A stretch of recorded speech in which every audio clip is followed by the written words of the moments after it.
And we are live. Hey, everybody. Welcome to Nerdarchy, for Nerds, by Nerds. I'm Nerdarchist Ted, and welcome to our episode 1 of Tales from the Bloody Bucket. This is a new endeavor. RPG Crate is sponsoring said game, and if all goes well, this will be an ongoing series. We're going to be running their material. It's a bunch of one-shots, so we might see some familiar faces, as the game goes on from adventure to adventure. So some of these people might be back, some of them not. We'll see what winds up transpiring. So before we get into the story, I'm going to allow these awesome players to introduce themselves. So we'll start off with you, Asa. Hey, I'm Asa Kinney. I volunteer staff writing for Nerdarchy. That's really all I got going on. I mean, I have normal life things, but... Why don't you say what you're playing? All right, I am playing a half-orc ranger, Beastmaster, and I have a bear companion who I am convinced is a dog. Yeah, it's wolf, free skin to a bear, so we stick within the challenge rating restrictions and all of that. And my character is convinced his bear is a dog. All right, over to you, Mike. I am playing Zegris Crowpuncher, the Kobold Arcane Trickster. That's pretty much it. Okay, Jake. Hey, Internets, it's Jake, and I'm better known as Mini Terrain Domain, where I do 3D dungeon crafting with mostly foam and bits and scraps of whatever I got laying around. I'm also one half of the Something RPG-ish podcast available on Podbean and iTunes with the RPG Construct. Drake is my co-host.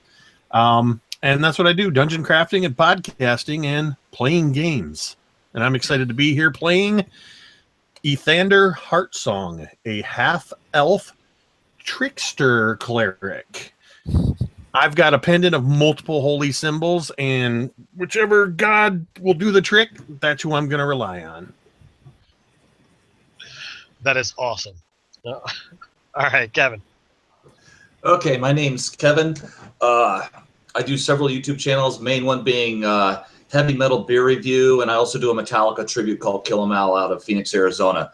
My character's name is Hammett Hetfield, and Hammett is a half-elf bard, folk hero style, brewer, fighter, and absolute beer lover. All right, over to you, Scott. Yeah, g'day. So I'm Scott Beckard. I am occasional staff writer for Nerdarchy. I also am one of the people behind Chartopia, a random table service which has been mentioned on Nerdarchy a few times. Today I am playing Churgon Auriferous, the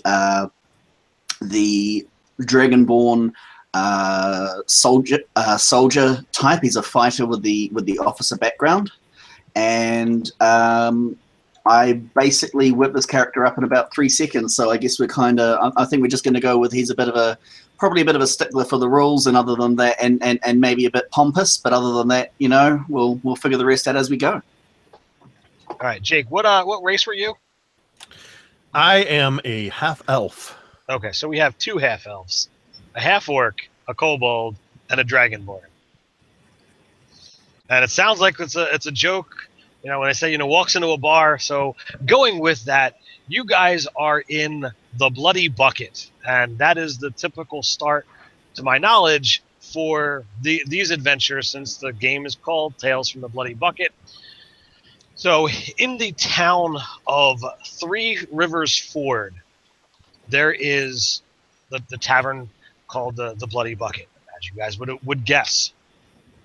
Over the last several days, you have managed to, get some respite from your recent adventures in said tavern. And over the course of this time, there was an earthquake or some kind of, tremors that have panicked some of the local townsfolk.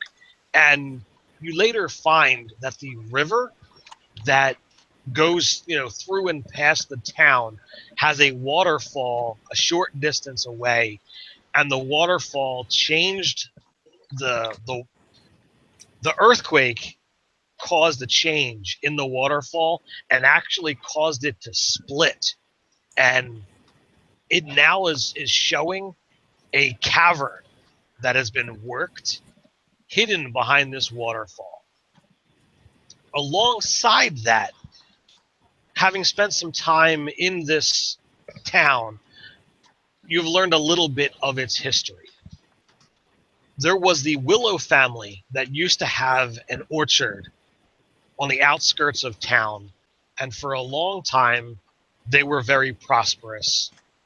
They fell on some bad times. Their son died, and they pulled away. The orchard began to wither and die, and they all disappeared and were presumed dead. Rumors abound that somewhere out there is a crypt or a family crypt that belongs to the family, but with no one surviving in the family, it was kind of just lost and forgotten about. Over the years, Constable Fenwick, who is a prominent member of the town, he's been raising taxes, and since the land was unkept, he decided he was going to lay claim to the Willow family property. When the waterfall opened up, he sent some people to investigate. When they didn't return, he says, well, I'm going to get to the bottom of this. Several days have now passed, and no one knows what happened to the dear constable. So, members of the town are asking for someone to go look for this constable. Members of the town will say that should someone be able to find him, that they can waive any taxes that you would have to pay in the town. And lastly, the Willow family supposedly had a lot of money, and if the constable actually found any of it, there might be a handsome reward. So you guys are in the Bloody Bucket. What do you wish to do? Right. Well, I'm going to call the wench and say, hey, wench, get me some gut rot. Make sure you get some for me dog, too. And I'm going to gesture to my quite large dog, which is a bear. Then I'm going to turn to the kobold, and I'm going to rub my jaws where my lower teeth have been filed down. Oi, what are you looking at? Dang. So this is us meeting each other for the first time. That is completely up to you as to whether you guys know each other or not. I was good with us all being friends, so, I mean... All right, cool. I'm just getting off the stage between sets right now. I do acoustic version of Metallica songs. And I'm just like politely clapping. And I see a bunch of people liking the music. And so I walk over to them with about 4 mugs of ale. And walk over to seats and just like, so you're enjoying the music. I just take a mug and I'm just like, and that, gentle beings, is why I always applaud the minstrel. As you were walking off the stage, I used prestidigitation to make little fireworks behind you. Nice. I prefer. It's like, wow, a light show. I don't get that very often. That's awesome. I need to buy lights, actually. All right, so Claudia, the plainly dressed, plain-faced, waitress, she brings you over the grog that you ordered, and kind of steps back from your dog. When she walks by the ranger, I use Mage Hand to pinch her butt. Oh God! You know, she jumps and quickly, you know, walks away with a, you know, a kind of ashamed glare. Hey, that wasn't me this time. Some decorum, please. I'm trying to drink in peace. Hey, it was invisible. You didn't see nothing. Oh, rogue. It's the rogue one. All right. So, do we want to go find this this person that these people was talking about?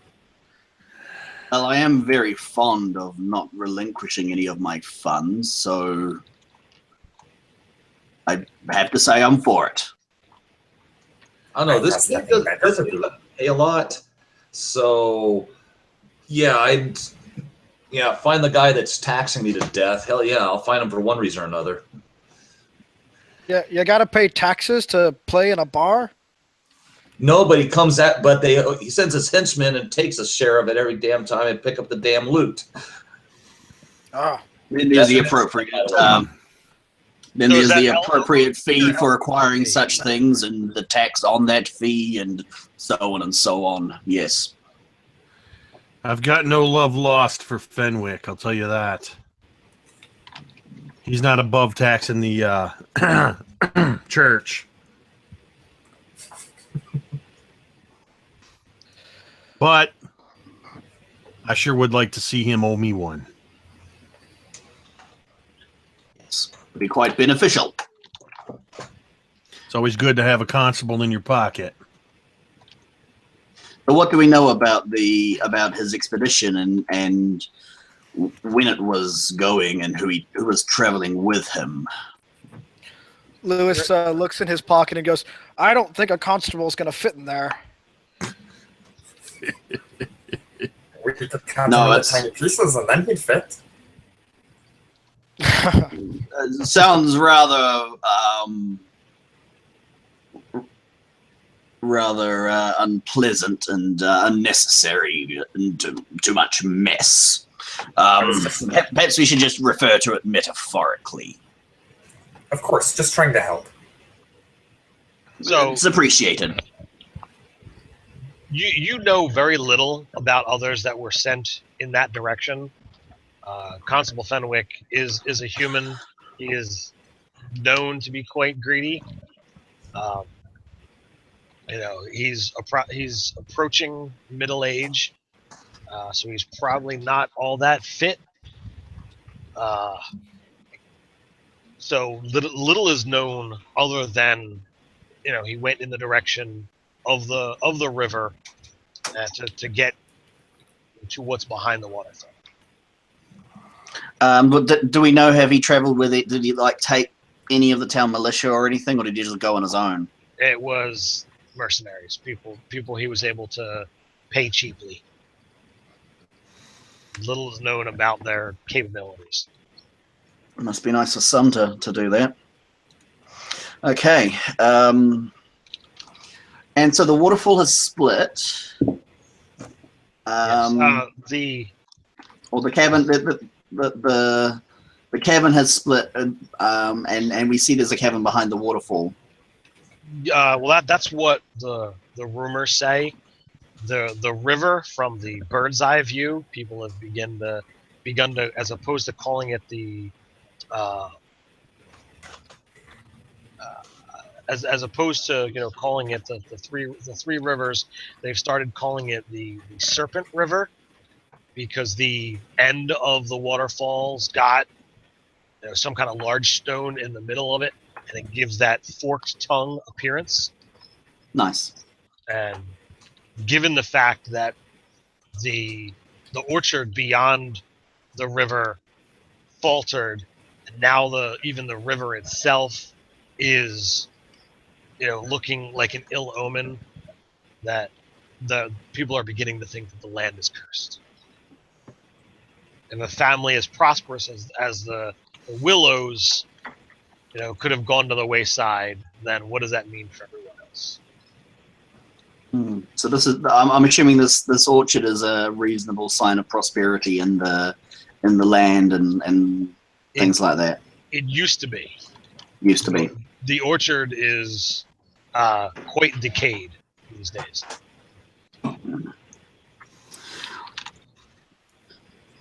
Well,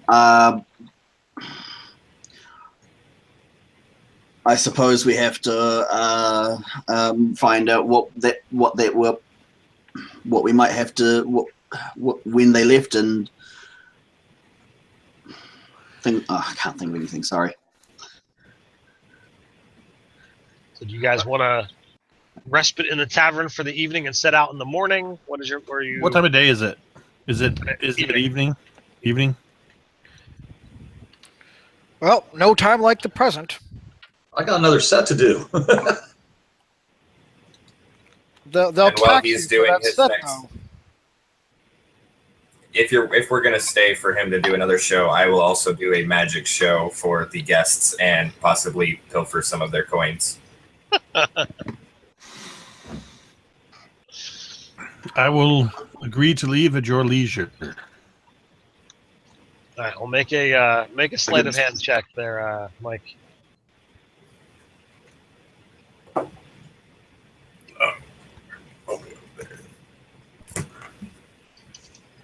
That is a 18. Actually, excuse me 1 second. I just realized I got everything ready except for my dice, so I might just duck off for a second. All right, so while there might be some decent number of patrons in the Bloody Bucket, they are apparently not that wealthy this evening. You have got a whopping 10 copper for your works. This excites me greatly. And then every single person that I stole anything from, I'm actually going to buy them an ale, even if it costs me more than I took.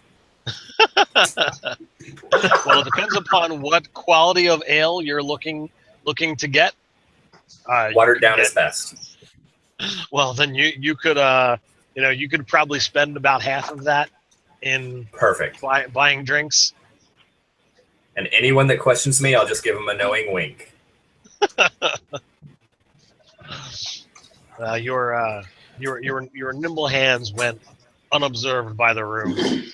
Oh, it was my invisible mage hand that did it. Oh well, no one noticed the floating coins then.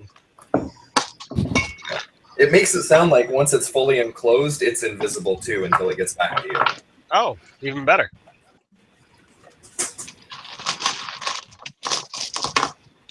All right, so does anyone else wish to accomplish anything for the evening? I guess I can do a performance check to see how well I did. I don't know. Yeah, go for it. Okay, roll 1d20 with a +4.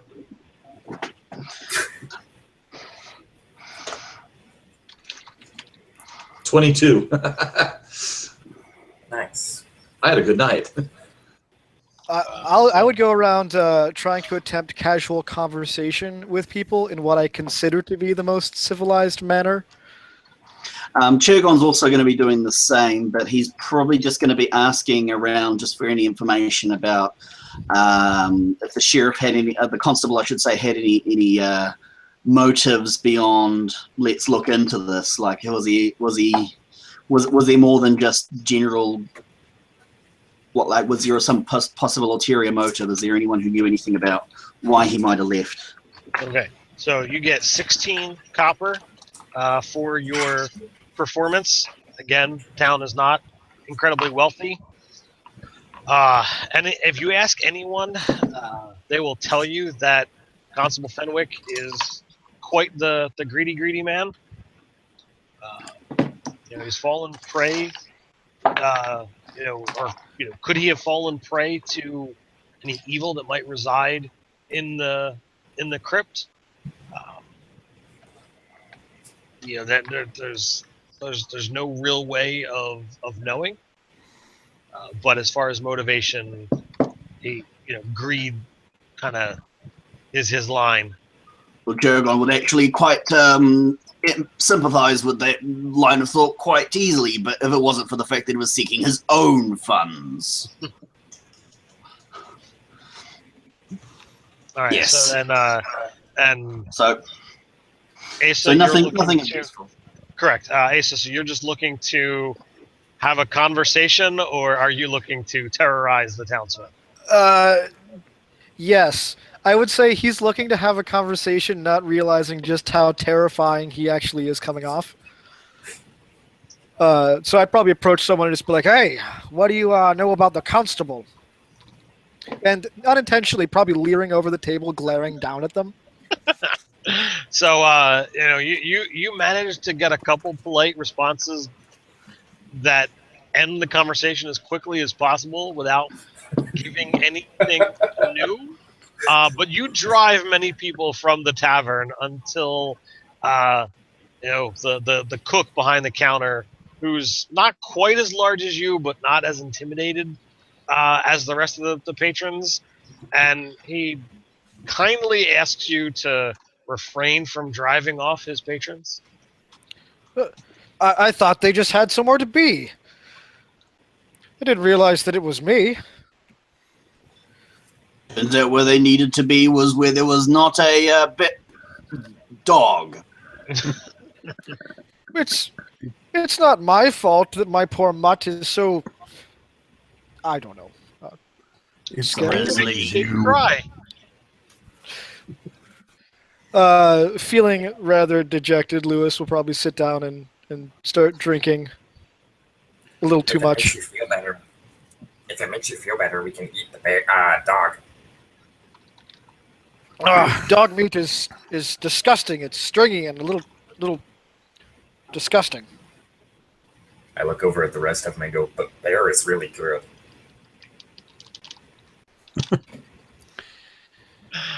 All right. Anything else for the evening? I think that's us. I'm good. All right. Nope. So Ready to turn in for the night. the morning light dawns. Some of you maybe possibly still feeling the effects of last night. You awake knowing that you have a mission set at first light. You assemble and meet at the outskirts of town. You can follow the river to where the intended destination could be. To the left and the right are the north and south guard towers, and the orchard is beyond the river. Where do you wish to go?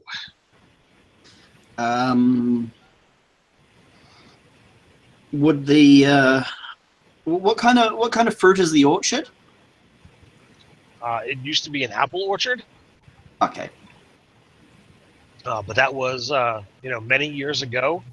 Now the orchard is rotted, and the few fruit trees remaining are diseased. Thick, thorny forest undergrowth chokes out the few seedlings that remain to struggle against the orchard's blight. They haven't had a good crop in I don't know how many years here.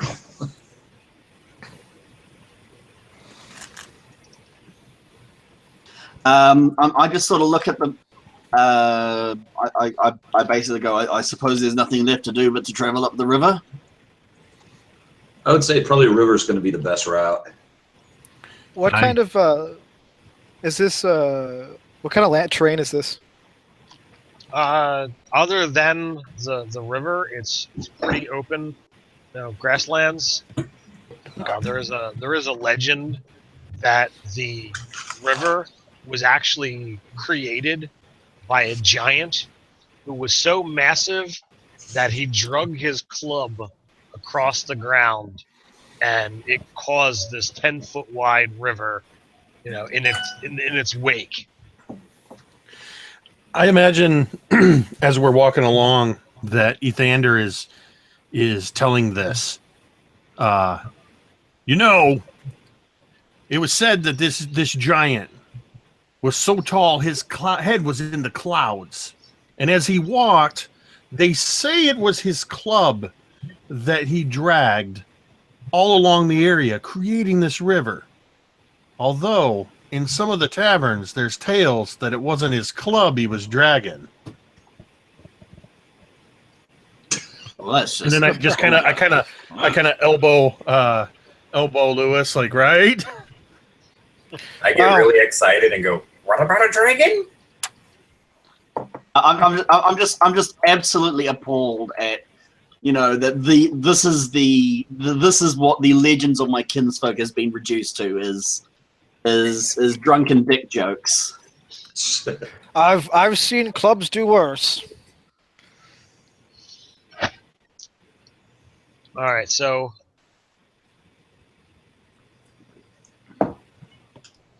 so you head down the river.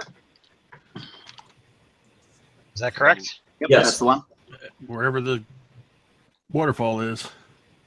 So as you are heading down the river, you wind up stumbling, or not stumbling. You come across several figures who are apparently still in their cups from the night before. Five men are on the water's edge, a empty stein in one hand and a broken fishing rod in the other, and they're heading back towards the town. And you say they were in bonds? No, they're kind of stumbling, walking still in their cups.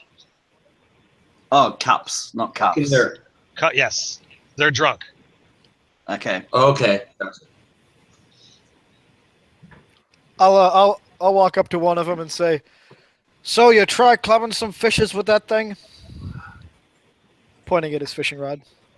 Well, I didn't get that. Could you repeat that, please?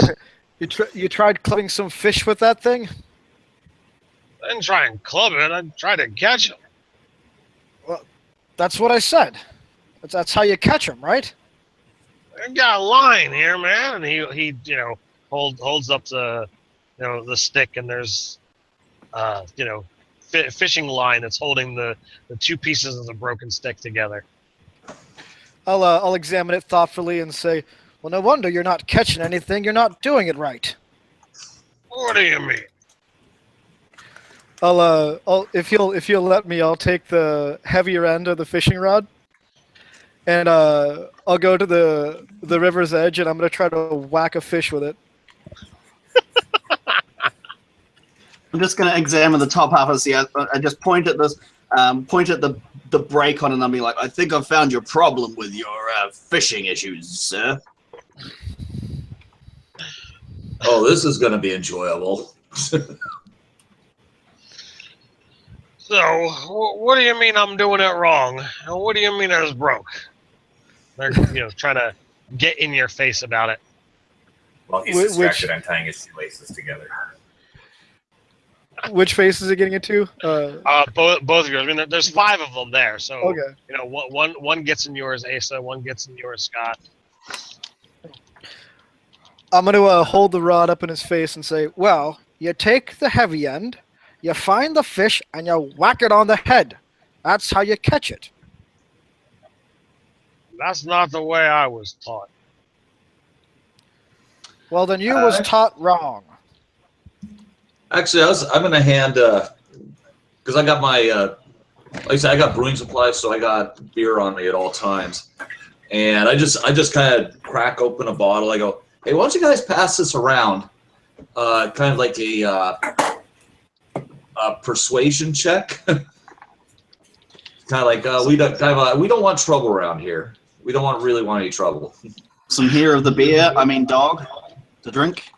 All right, so they respond incredibly well to this tactic, and they take the drink and they continue on back towards town, and you guys are able to set off along your merry way. Does one of them fall? One of them does fall, and the 4 of them point and laugh raucously, causing quite the scene, causing some of them to fall over themselves, and it becomes an utter, craze fest for, the next couple minutes as they try to right themselves and not spill too much of their free beer.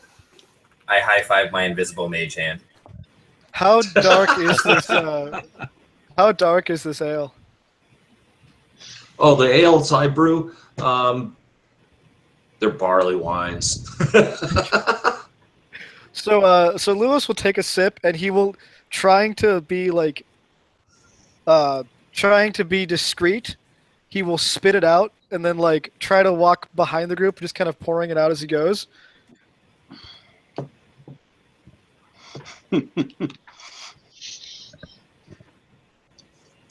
All right, so that's on you guys as to whether or not you want to observe this and react in kind. What the hell is he doing? Quick question: how long has the constable been gone? Days. Days. Hmm. All right. And he is very much not the adventuring type. Oh no. All right. Shall we press on then? I'm eager to do so. Yeah, the idea of following a bunch of drunks around just doesn't sound like much fun to me. I deal with those every damn night. They're not. It's not like they're packed up for like overnight like travel or anything. I take it like they're not. You know, they would have gone out last night and come in this morning, sort of thing, rather than So that it's not like they would have seen the constable. As you said that about your idea of following around a bunch of drunks is not your idea of a good time. As I'm at the back of the group of the four of you, I just kind of go, yeah, right? Like, I do it all the time, so... I have to admit, I do have a little tinge of hangover this morning, by the way. But well, this time, I see they're not all sitting down, so they're more likely to fall over, and, you know... You know what? That could be entertaining. But now, let's get to the cavern. Less need for sawdust should they should the contents of their stomachs upset them. It's not on a floor that you need to walk on. Let's just say this is barley wine that I make. Barley wine's a 13% beer, and it's potent. And if they make it back to town, I'll be surprised. Well, some of it was spilled in their, falling over nonsense. So. If they're spilling that barley wine, you can look around and find that Sharp is nowhere to be found. Dog, where you gotten off to, dog? Get back here, you bloody mutt! He is the biggest beer drinker of the lot. All right, so as you guys continue your travels down the river, it takes about an hour or two, and you get to the waterfall, and you're at the top. It cascades off. You can see the giant rock that has kind of shifted and moved. You're uncertain as to how the earthquake caused this to appear or to shift and move. It's not anything that looks like it's big enough to have, for it to have fallen or come off of. This is literally the top of a waterfall, but yet here it is. And you're standing off at the deep cliff face. It goes about 50 feet down. From here, it would take not a difficult climb, but not an easy climb to get down, or you could travel a little ways to either side to find an easier way down. But you can see that the water is split and that there is something behind the waterfall, because it now looks like that there's two distinct smaller waterfalls.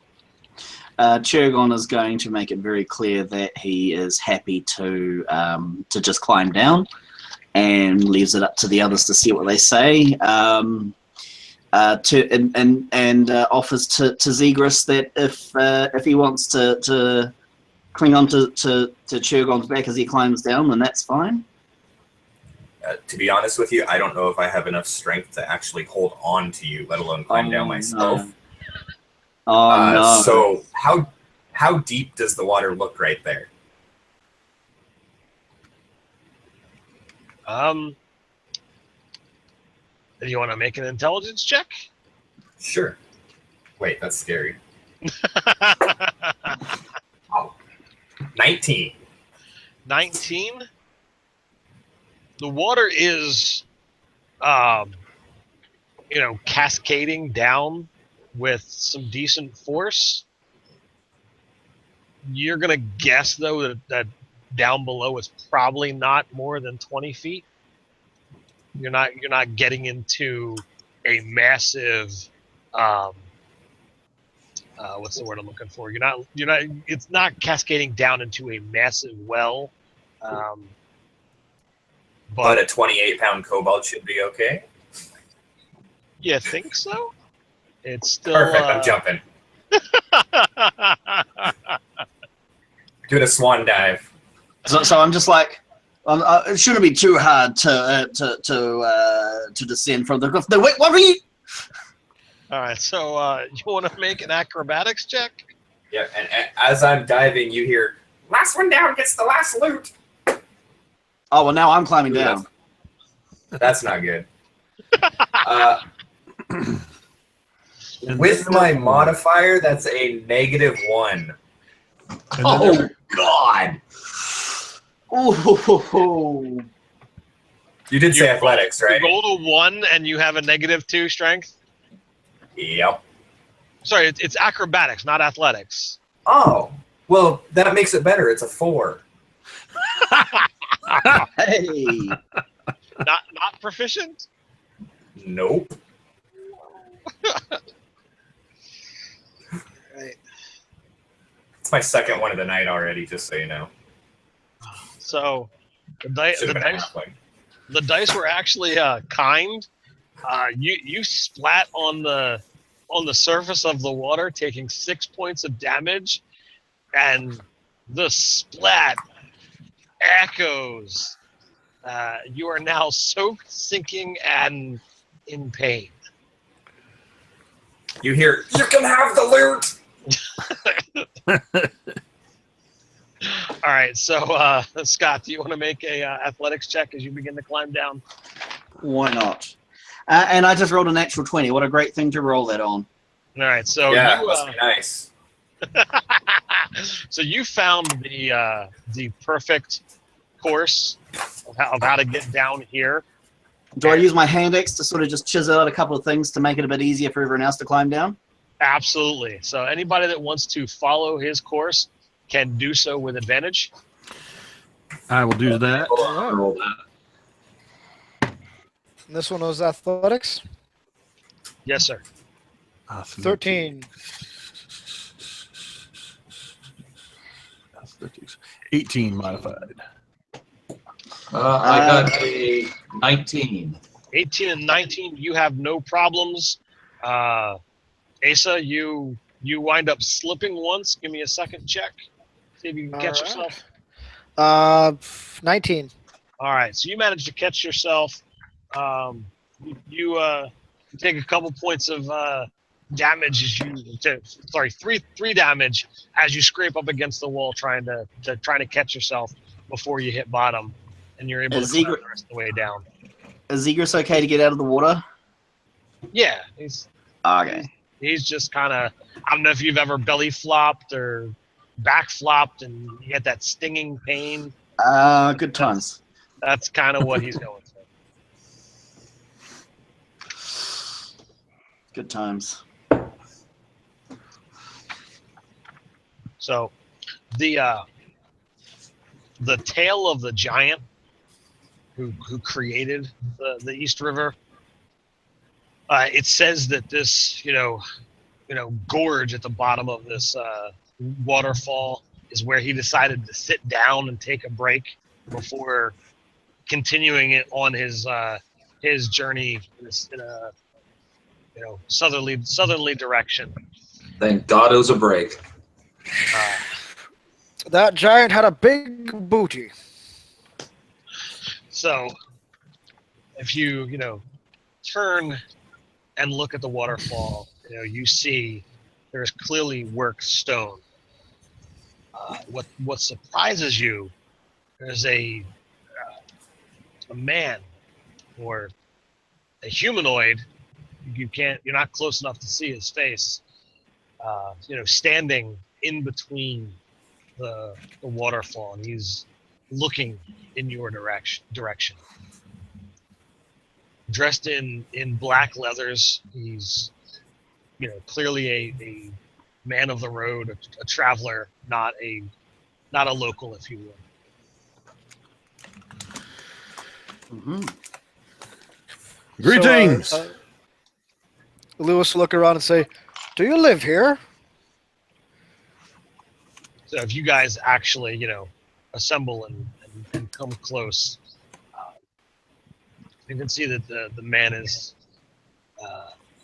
human. Many winters has he had. You can see the lines in his eyes, and he's kind of giving you a look. He's sizing you up. No, I do not live here. Who are you all? I'm hiding under the bear with a massive 9 for sneak. I mean, dog. Mike, you're just hiding killing under the the rolls dog. tonight. I'm just going to say,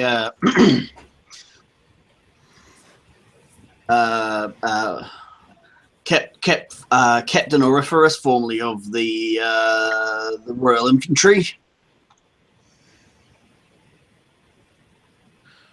And what are you If doing? that means it. Besides admiring this magnificent display we have here, making small talk with one of the locals.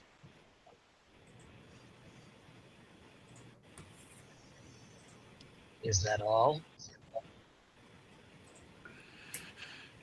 I'm just going to tell you this. I kind of step forward and hold out my hand. Ethander Heartsong. I am a cleric of the Old Faith's Temple, representing all the temples of the realm, and serving most recently in this area. And I am the guide, if you will, the spiritual guide of our merry little band here. What finds you out here in this peculiar location, sir? Well, I am. And he kind of like looks over his left shoulder. I am the keeper of the crypt.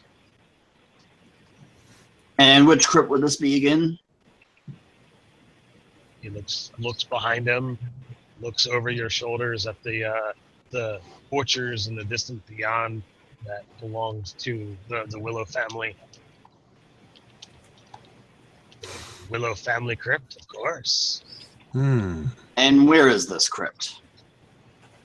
Oh, it's right here. He again looks over his left shoulder. Isn't it obvious? Man, I thought the ranger was dumb. Oh, I'm not offended. I'm moderately simple. It's okay.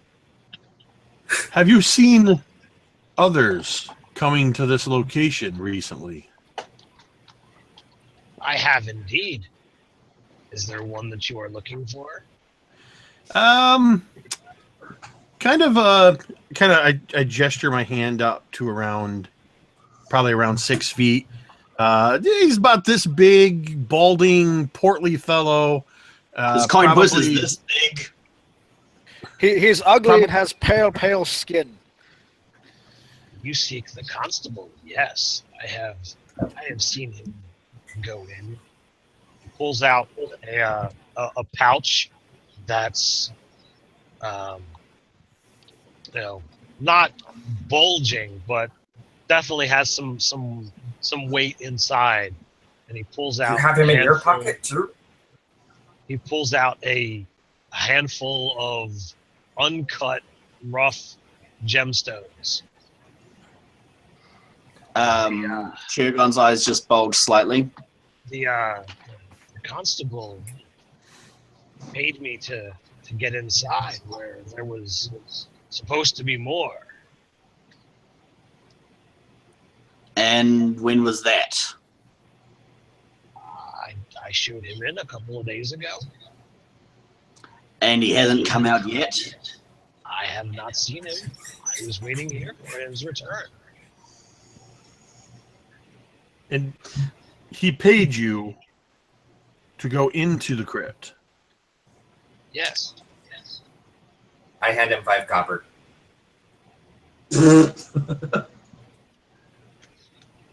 He looks at the money and just lets it drop into the waters.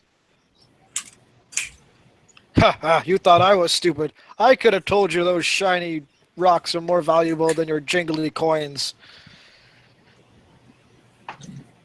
Chirgon's gonna be like, so you're not really interested in those because... And then he just grabs them. You're grabbing the coins? Yeah, I'm not going to waste 5 copper. Well, that's not even halfway decent tip. I'm pouting. So if you are looking for the constable, I could lead you in that direction. Perhaps he could pay me for his safe return.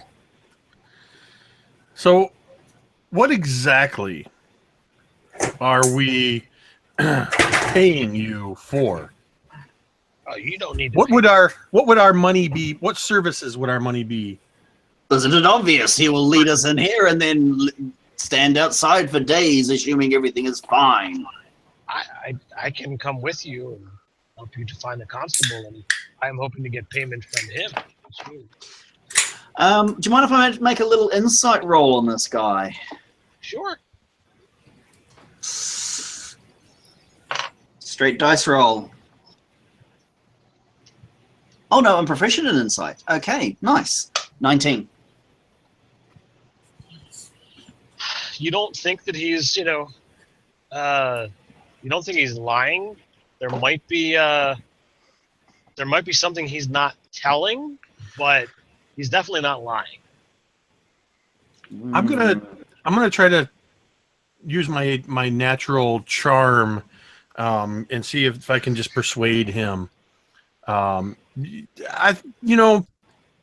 don't feel right giving you money that's intended for the coffers of the temple, and you look like a man who respects the many gods of the all faiths, and I am, after all, here to do God's work.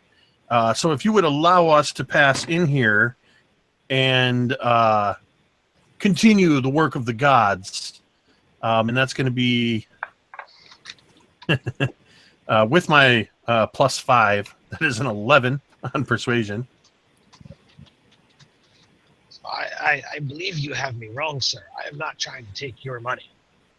I'm hoping that if maybe I help you, the constable will pay me the rest of what he said he would. Oh! Are there any small gemstone-sized rocks on the ground near us? Gemstone-sized rocks? Sure, why not? As they're talking, I would like to try switching things in the bag with gemstones to replace my 5 copper. All right, good luck. Give me a roll. Are you Natural doing 20. this? Is that with the mage hand? Yes. Okay. All right, so Somewhere around there. I don't know. so what color uncut gemstone did you get? I have no idea. If it was in the bag, then I just rolled one or pulled one. All right. Unless you want me to pick, and then it's blue. Okay, you've got a uncut blue gemstone. Perfect. I'm too scared to try it again. Well, you certainly got your 5 copper back. Yes. Well, I don't know about the rest of you.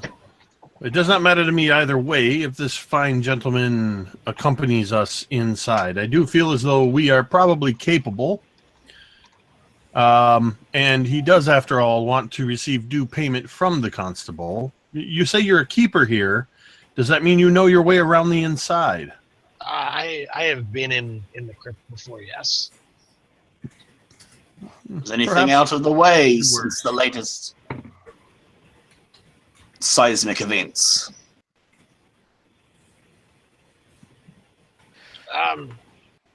Nothing appears out of place.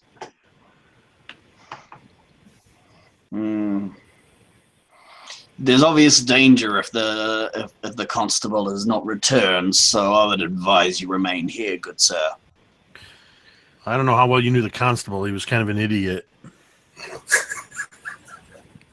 don't know how obvious danger there might be.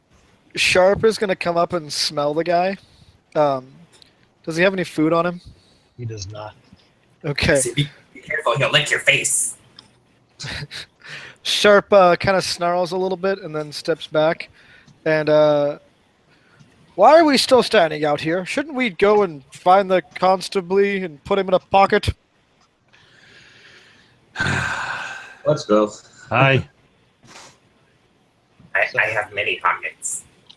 So you walk a little ways in until there's a large double door, and he pulls out a key, unlocks it, and when I say large double door, I'm talking like 10 foot tall, 5 foot wide, and it's weighty as it's pushed in. What are you guys doing as far as light? Does anybody not have dark vision? I believe that's not a dragonborn trait, so I don't have it. Yeah, neither are boobs. I'm good. I got it. I'll look around and find a good sized a couple of good sized rocks, not huge, but something that they could easily carry, and I will cast the light cantrip on each of these rocks. All right. Or wait, I can only cast it on one. I think I can only cast it on one. So I'll cast light on one rock, making it in a source of illumination, and hand it to the Dragonborn. Okay. He should go first. I'm going to ask if you can like cast it on my shield, just so that I don't have, so I can just use that. I look at this rock that's all lit up. I just sigh. I mean, the light goes out, and then I just reach over and touch your shield, and it just kind of goes, and now your shield is glowing. I mean, no disrespect to the divine powers you called upon to. I mean, I must assure you, I am perfectly in awe of that. It's just from a practical standpoint, I have two hands and a sword and a shield. How do you expect me to carry the stone? No need to explain further, and I give an exaggerated bow. May the light of the thunder guide our path.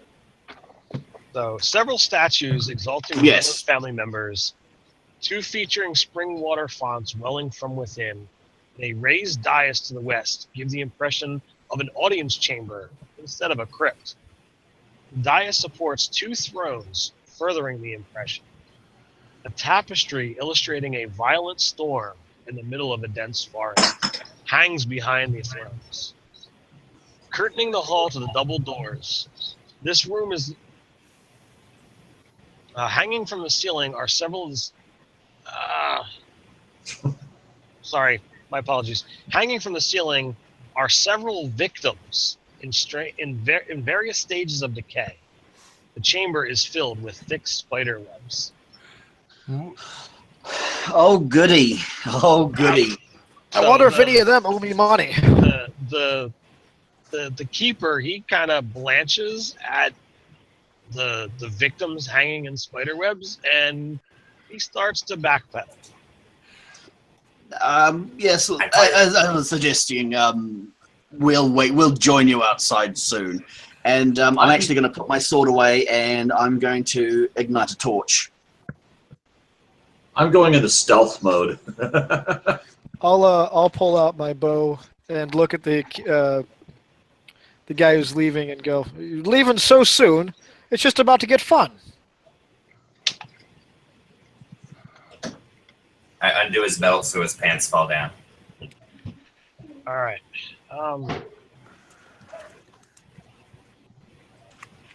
By the way, 19 on the stealth roll.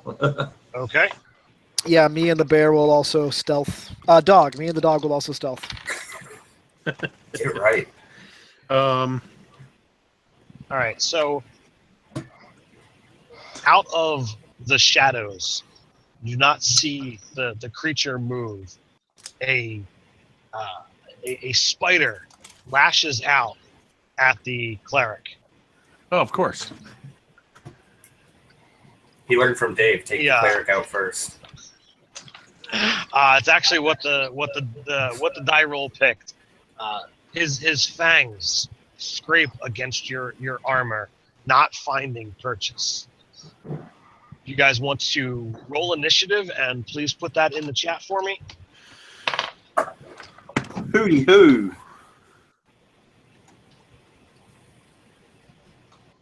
All right, that's a +4, isn't it? Yeah.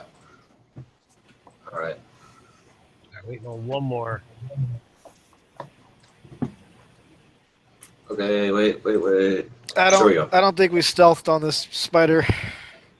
All right, Pretty sure it noticed us. Kevin, what is your dex? My dex is +5. Okay, you have a 20 dex? No, my dex is 16. Okay. Give me another d20 roll. Give you another d20 roll? Yeah, just flat roll. Let me know what you got. All right, Tiebreaker. flat roll. 3. Okay, please roll again. This is crazy. Oh, what?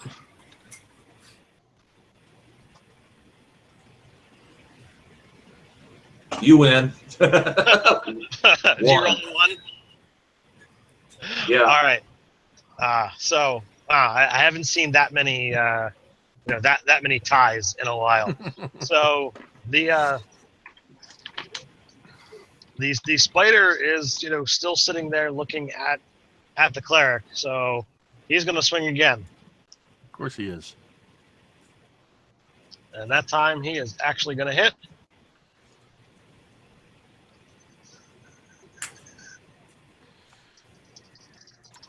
So please make a Constitution saving throw. At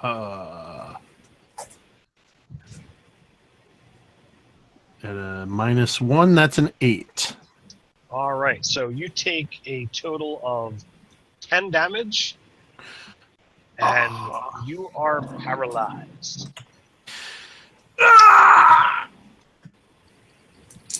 So Kevin, you're up. Okay. I am going to cast.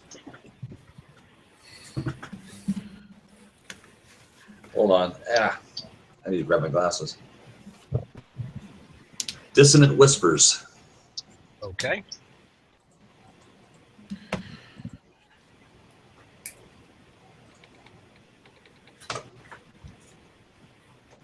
So that's a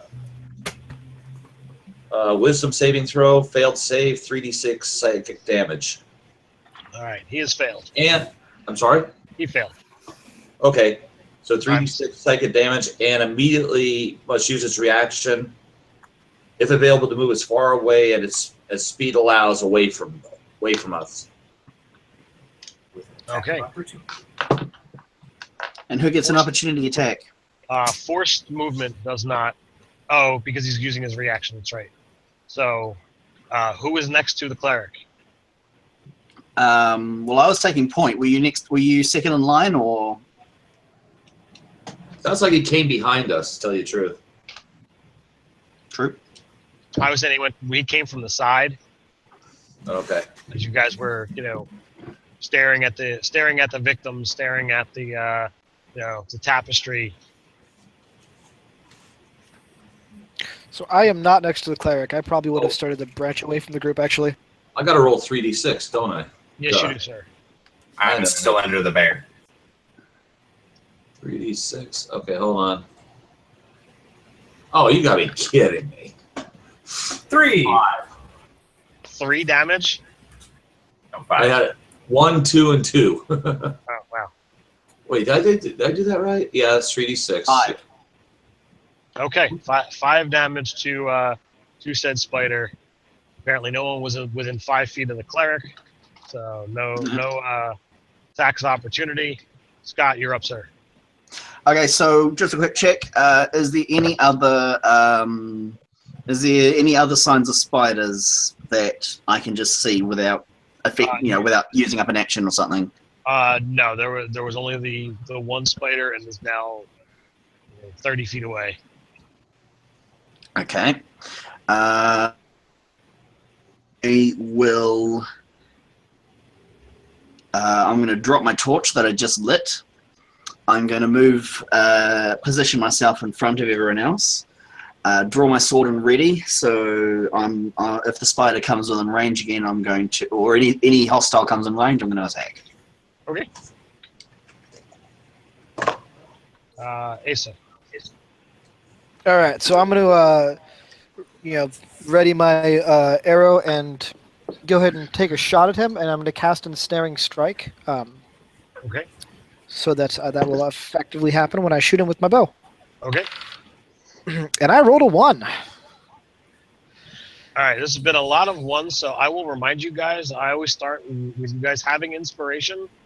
Oh. I would like to spend that now. I would love to spend that now. I'm going to do that.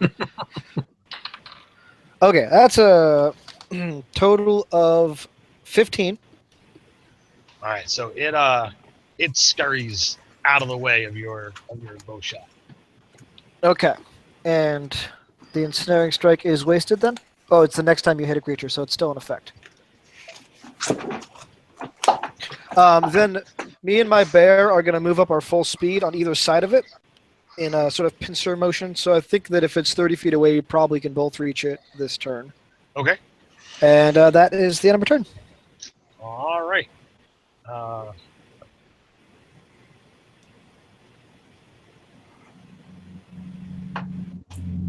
Take him. All right, so Jake, do you want to make a further Constitution save? We'll see what happens. See if you can shake off this effect. That's now a 4. You wish to use your inspiration. I do wish to use my inspiration to get an 11. 11 total? Correct. Okay.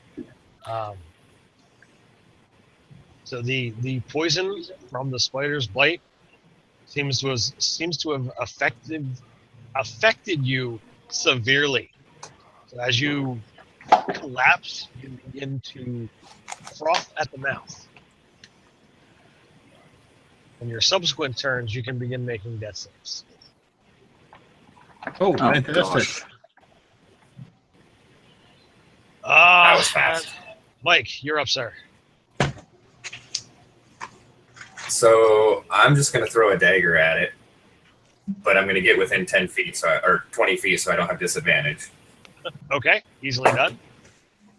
I'll just pick him up and place him on the 21 to range. hit. What was that? I'll just pick him up and place him 21 to within hit. range. Oh, sorry. You said 21 to hit? Yeah, that hits. Yes. So 5 for the dagger and 11 for the sneak attack. All right, so a total of 16. All right. And is that the bottom of the order? I'm going to use my bonus action to attempt to hide against the wall, Okay, if that's possible. it is absolutely doable. 17?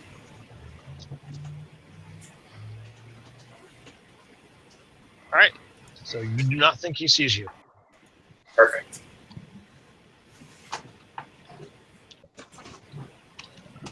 So, having one victim succumb to his poison, he moves on. Scott, he actually strikes you, moves in. So So my does he reading? move? Yes. So you can. Does he move past me and the bear? He has enough movement that he skirts. Or were you talking about you actually moved up to him? Yeah, we moved up to him on both sides. Okay. All right. Well, then he can just choose to attack you. Then he doesn't need to move in on Scott. Okay, that's fine. Aw. He can attack me. I just want to do attack of opportunity if he decided to move. And I thought you were on the sides of him, ready to move in. No. We advanced on him. All right. Yeah, so I'm just standing there defensively like an arsehole as these guys just like run in front. I'm like, well, why did I bother? All right, so I'll protect you all. You're off. Okay. ow. All right, so Asa, he lands a strike on you solidly. Okay. That is a total of 20 damage. Oh, damn. And please make a Constitution save. I will do just that. That's a 7. All He right. can have my Can I give him my inspiration? You absolutely can. Oh, all right. Roll better. Don't waste it. That was not a waste. That's an 18. Okay, so you have passed your save. For the next round, you have disadvantage on your attack rolls, but you have staved off the effects of this poison. Okay. But you still took the 20 damage. Yeah, that hurt. Sorry, Scott. Me and my bear are used to hunting in this certain pattern. Oh, don't worry about it. Don't worry about it. Kevin, My pompous character can totally be okay with someone rushing ahead of him. It's fine. Does he still? Does the original target have to still do a Constitution saves, or is that part done? What was that? Constitution saves. The original guy got hit. Does he still have to do Constitution saves at this point? No, he's well, technically. I mean, he's on death saves. He is frothing at the mouth and convulsing. Okay, then what I'm thinking. If you've got a cure, that might do something. The irony is the cleric with all the healing is the one that's down first. I apologize. It is I set you guys up in an order so that I could have like random rolls, and I rolled a 4. You were number 4. Yeah, that's the way it rolls. Just roll with it. Go this way. Oh shoot! Oh, that's a bonus action. Okay, shoot, I can do that. Okay, let's try. Healing word. Well, I'm sorry. Okay. Am I close enough to stab this thing? You could move close to be able to stab it. Okay.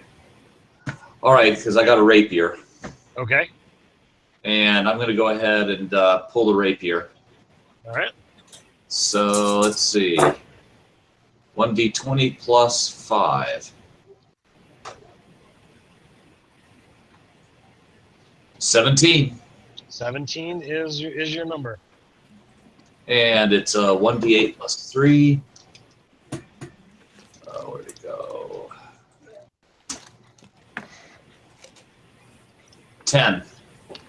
10 damage. All right.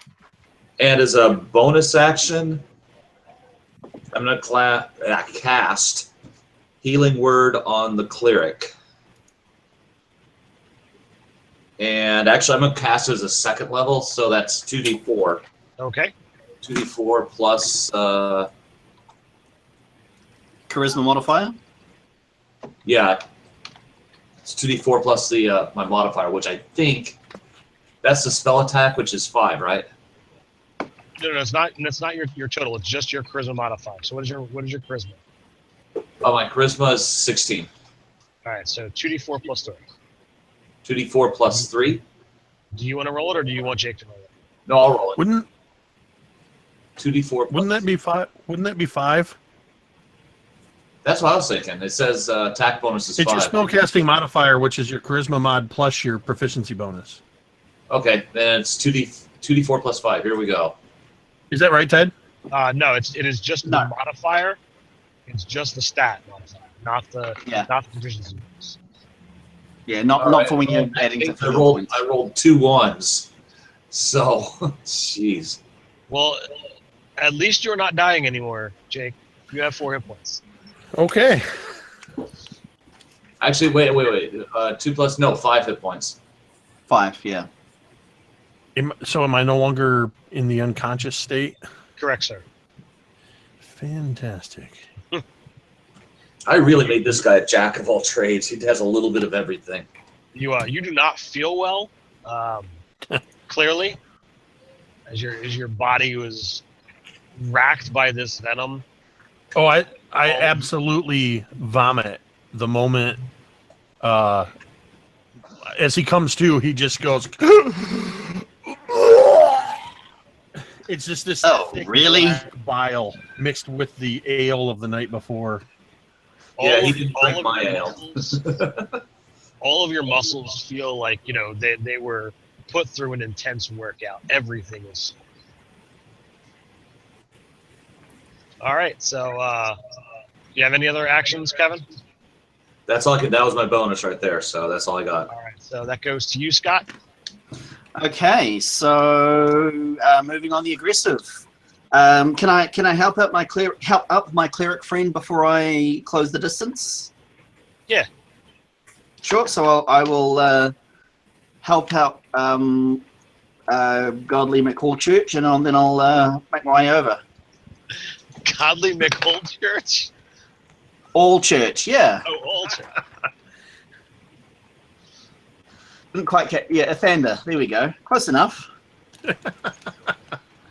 Now, I just want to be clear. I rolled a 17 when I thought my ready was being triggered, and now I've rolled a 4. So that modifies up to a 10. Does a 10 hit the nice Spider-Man? A 10 is not. That's just peachy. Good times. All right. Asa, you're up, sir. Okay, so I have disadvantage for my attack rolls. Yes, sir. All right, so I'm going to grunt at Sharp, and he is going to swing his massive dog paws at the spider. He's not Since going he to does try not and have bite. disadvantage. I figured he's a bear. He'd paw, but Either way. I don't know. What bite is the actual attack? So I was just going to flavor it as. Yeah, you can do what you like, sir. All right. So to hit is 23. 23 is going to hit solidly. All right. Now, while I roll damage, he needs to make a Strength 11 save or be knocked prone. He's got it. And that's a wonderful 6 damage. 6 damage.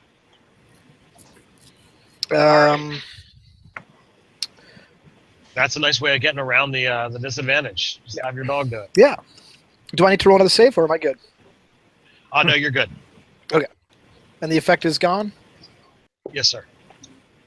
Cool. And that brings us to Jake.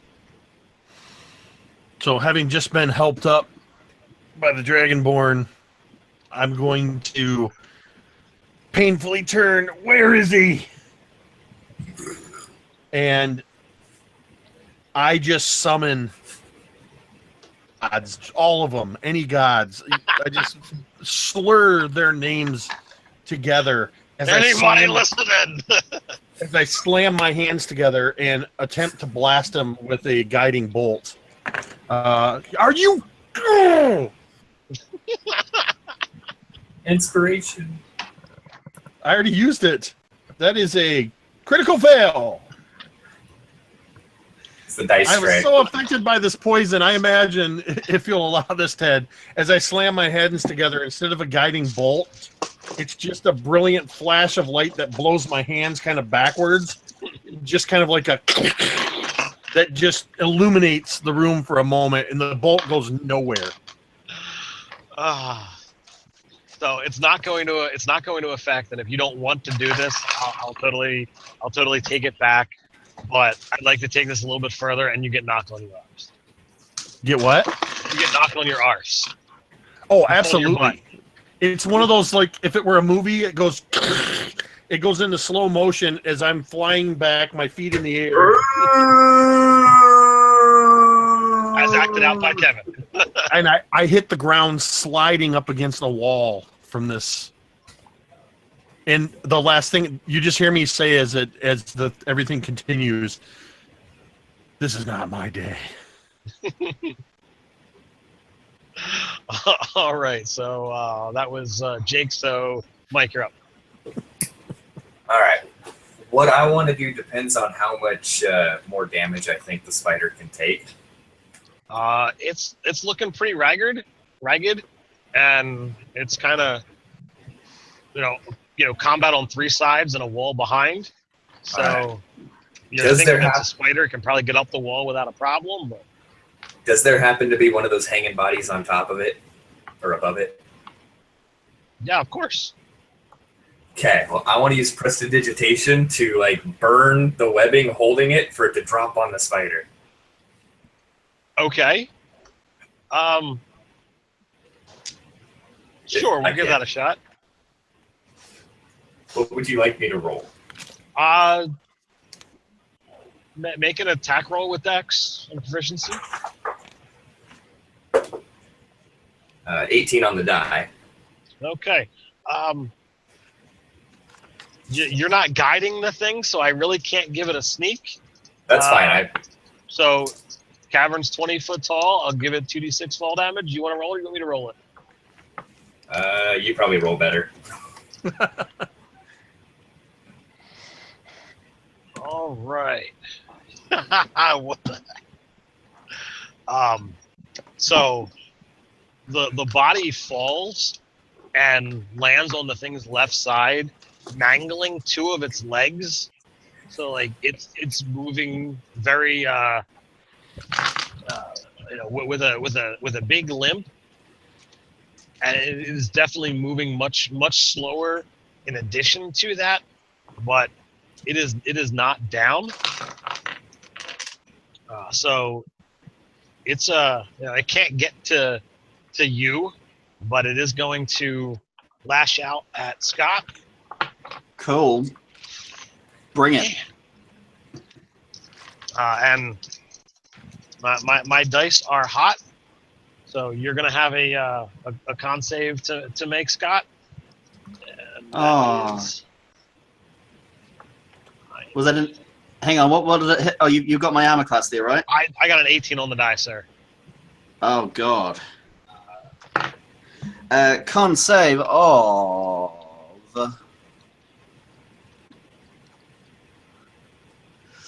Oh, pretty good. 16. All right, so you take 13 points of damage, and you have disadvantage on attack rolls for the next round as you manage to shake off the effects of this poison, but you can feel it like kind of tightening and constricting your muscles, giving you that intense workout. And then just like boot camp. You are up, Kevin.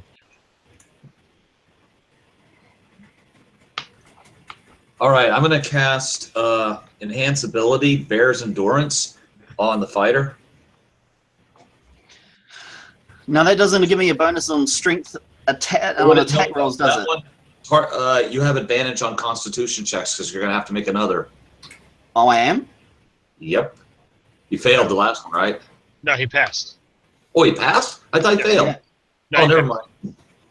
If you wanted to throw out some bardic inspiration, that might be handy. Bardic I can do that as a. That's a bonus, isn't it? Mm-hmm. Okay. Well, in that case, okay. I thought he failed that. Hold on a second.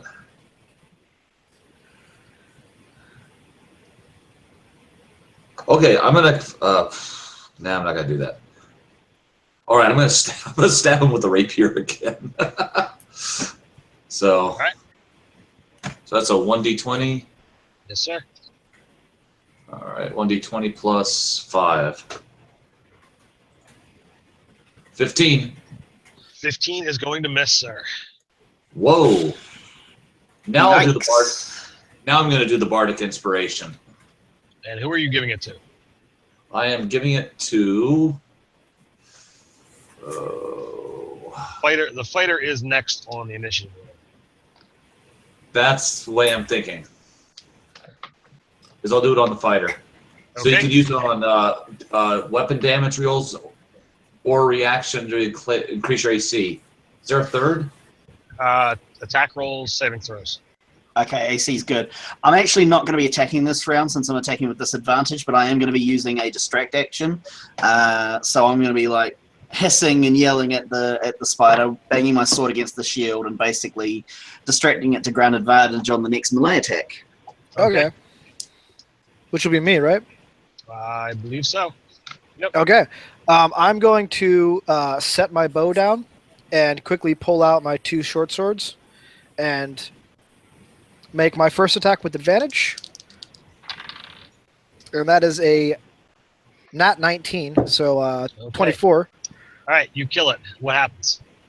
All right. So I like crouch down and gently set down my bow, and then quickly pull out both of my swords and just do this like cross slice motion right across its like just under its mandibles, under its Head. under its pincers. And then as it like is choking to death, I'm gonna drop one of the swords and reach out and grab one of the teeth, the band, and just chop it off and stuff it into my pouch. All right. What? So, You always got to take a prize. so you have slain the creature, and it appears that there are several more victims that have succumbed to whatever poisons this thing has laid. But there is certainly no life left in any of the bodies that are strewn up above. And Only, I have to say that is one vile poison that this thing has. Good God, you're telling me. Only one thing to do with all dead. This time, as Ethander pulls himself to his feet, he carefully enunciates several different gods' names: Lathander, Tyr, Mystara, Zeus, Dickinson. In the chat. and what I'm doing is I'm doing a prayer of healing, and myself and everybody in the party that's taken damage will get 11 hit points back. Nice. Almost back at full. I'm barely more than Could halfway. could we take a short rest? Would that be possible? What do you guys think? I think that I think speaking as a fighter, I'd probably be best suited to take a short rest a little bit later, because I haven't expended any of my like nifty reusable abilities. I think we should just sit on that for now if everyone's okay. Yeah, this place doesn't look safe. I twist my neck, and you just hear this loud popping sound as several of my vertebrae kind of seem to snap back into place. I'm good. We're just getting started. So I'll start. Is it easy enough to start cutting down these bodies, Ted? Yeah, a little bit of fire damage. You can easily, deal with the webbing. You just don't want to be under them when they fall. Obviously. What was that, Mike? I just said obviously. Oh. I think from here on out, it's wise for us to proceed cautiously. Big words for an orc, I know. I'm gonna cast Pass Without a Trace. I was just about to do the same thing. Oh, you got that? Nice. Does that mean we get plus 20? Plus 10. Plus 10. Oh, if you How many both people count. does it work on? Just yourselves, or I think it's the whole group. Whole isn't it? party. Making you and your companions doesn't have a number. nice? All the It works on an entire army, right? Every creature within 30 feet of you. You can get a Yeah, whole just- army in just get 30 the- feet. Yeah, just everyone huddle for a hour long ritual of not being able to sneak. This is where you use 3 dimensions and you just stack them all up on top of each other in a 30-foot dome. Yeah. Yeah, get that spellcaster right in the middle between that 3rd and 4th line so that they can, they get the full that way and that way benefit. efficiency cube. We'll follow the tactics of the Cholt Batiri goblins and create Oh battle yeah, stacks. got to do stacking. Battle stacks.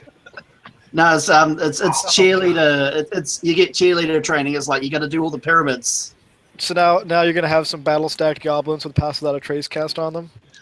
I'll do the legs. Gotta see that in the game now. All right. So with my streak score of 6, I'll be the legs. So how does being a fighter in a chain shirt with a glowing shield impact pass without a trace? I'm the only one who's passing with a trace at this point, I guess. Your armor isn't really like squeaky and loud. That's about it. You don't leave behind. It's like jingly, jingly, jingly. It's like Can't be detected except for magical means.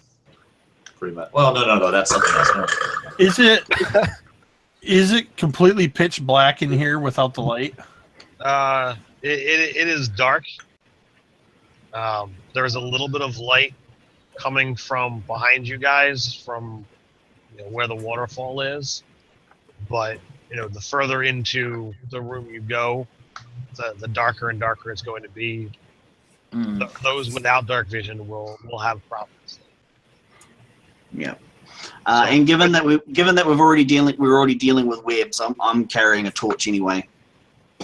So off of this room, the path continues straight at a 10-foot corridor, but the audience hall that I had described is pretty thick. It's a pretty wide room, and there are 4 other passages off of this room. 2 on the right, 2 on the left. Mm-hmm. Do you wish to go? For roleplay purposes, I want to backtrack, and as I'm casting Pass Without a Trace, I'm walking up to everyone, reaching into a pouch and just smearing ash on their face. Well, I breathe fire, so I'm okay with that. I was going to ask what type of Dragonborn are you? Gold. I actually have the Fu Manchu type mustache. Nice. Yeah. I'm not fond of the Dragonborn. Everyone's the coppery brassy color. I prefer. You look like the color of your ancestor. I'm happy from the person who has to paint all the miniatures in his group. I'm glad that they all look the same because I'm not like constantly having to paint new miniatures. But I just thought like a nice little detail. And that is in fact what and that's in fact where my surname has come from, Auriferous, is because that's what all with golden it is apparently. So there you go. As we're walking down the hallways, I'll sidle up to the cleric and just, so, tell me about some of these gods. They seem, like names. I know a little about all of them, and all about none of them. What would you care to know? Oh, how do they fit into culture, society? This conversation probably is best to just happen off screen. Yeah, I imagine he's just feeding you. You probably don't realize it, but if anybody else were listening in, it's just obvious bullshit that he's feeding you. Anytime he makes comments about, or like little anecdotes, Lewis will ask about like, but how do they solve their problems if they're not hitting each other? Another lengthy discussion that's completely BS, making up a godly game of chance that they use to solve their problems. I'm just going to be like incineration. I mean, isn't that not hitting, of course? So far more efficient. Look, when we're done with all this, you come by the temple. We'll set you up. I'll have just leave a little bit of money,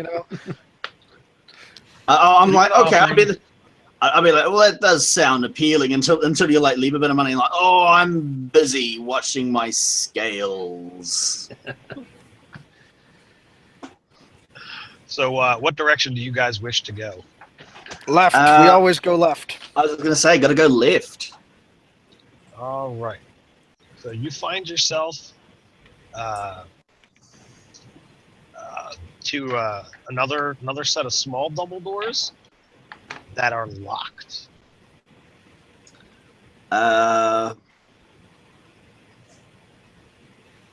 I'm just being like, don't worry, I have exactly what we need to get us out of this situation, and I just pick up the kobold and place him in front of the door. Are you that type of kobold? Picking locks is no longer a thief-only skill, isn't it? Or is that the case? No. I But think we can do anyone can be proficient with thieves' tools with like the right background or whatever, or feet maybe. It's criminal. Criminal. You know, if you take skilled as the feat, and instead of choosing a skill, you take the, you know, a tool proficiency. Now I got a very high dex, but not really do a lot of picking locks. So, No, Mike, are you that kind of thief? No. I'm the kind of thief that I can definitely stand off to the side and have my mage hand do it just in case it's trapped. Okay. You want to give me a roll, sir? 15? Okay. The lock clicks open. You open the doors. A thick, hard patina coats everything except where someone has hastily searched the room. There's a chest of drawers. There are several beds and a curved desk, a chair, a desk, a mirror, and of course, a chamber pot.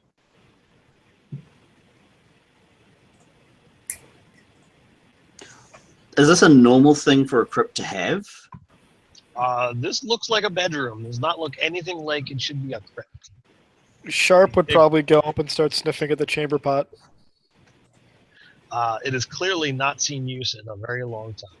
He'll tip it over with his paw and kind of sniff, and then kind of look at Lewis a little sad.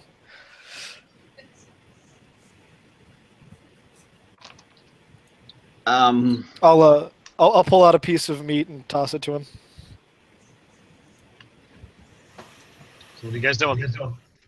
I'm gonna have a look at the desk, I guess. Just sort of just a cursory shift around of all the stuff on the desk just to see what's what there. No. Are there any doors out of this room, or just the one you came through? okay? This is clearly a bedroom.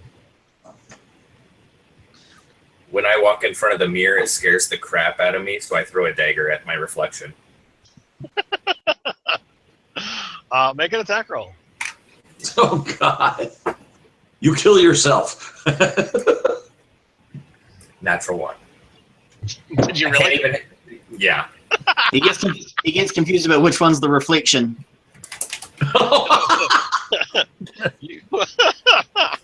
Somewhere around there. Mike, I have to say, you have got, you know, the crazy luck with dice. I don't know, man. So you throw a dagger and it goes nowhere near, nowhere near the mirror. Which one of you wants to, you know, have a dagger come flying in your direction, and how do you react? You know what? Oh, hell, you could roll. You know what?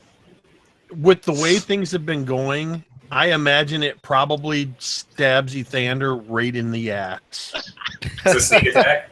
Like No, there's no damage that's being done by this. This is, no, I imagine he's kind of like just poking at the bed sheets and just kind of bends over slightly. You know that thing where you like bend over and stick one leg up as you're looking under something? And as I do that, just suddenly I get hit. It's just like in between the pieces of the scale mail, just enough to get that little sharp prick of the tip to go, ah! God. It's okay. all right, That was Jake. just the tip. For that, Jake, I will give you your inspiration back. Oh, thank God, I'm That was gonna awesome.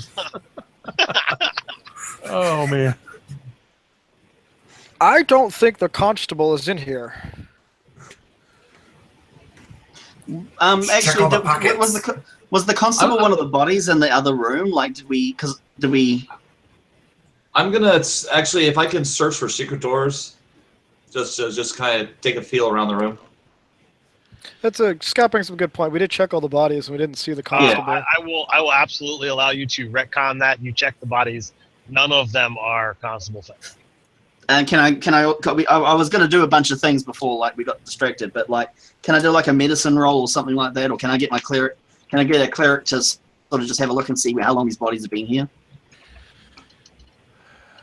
We'll take a look. And let's be fair, I'm looting the bodies as well, because, you know. I got a 16 on medicine to assess how long the bodies have been here. They have been here, just a few days.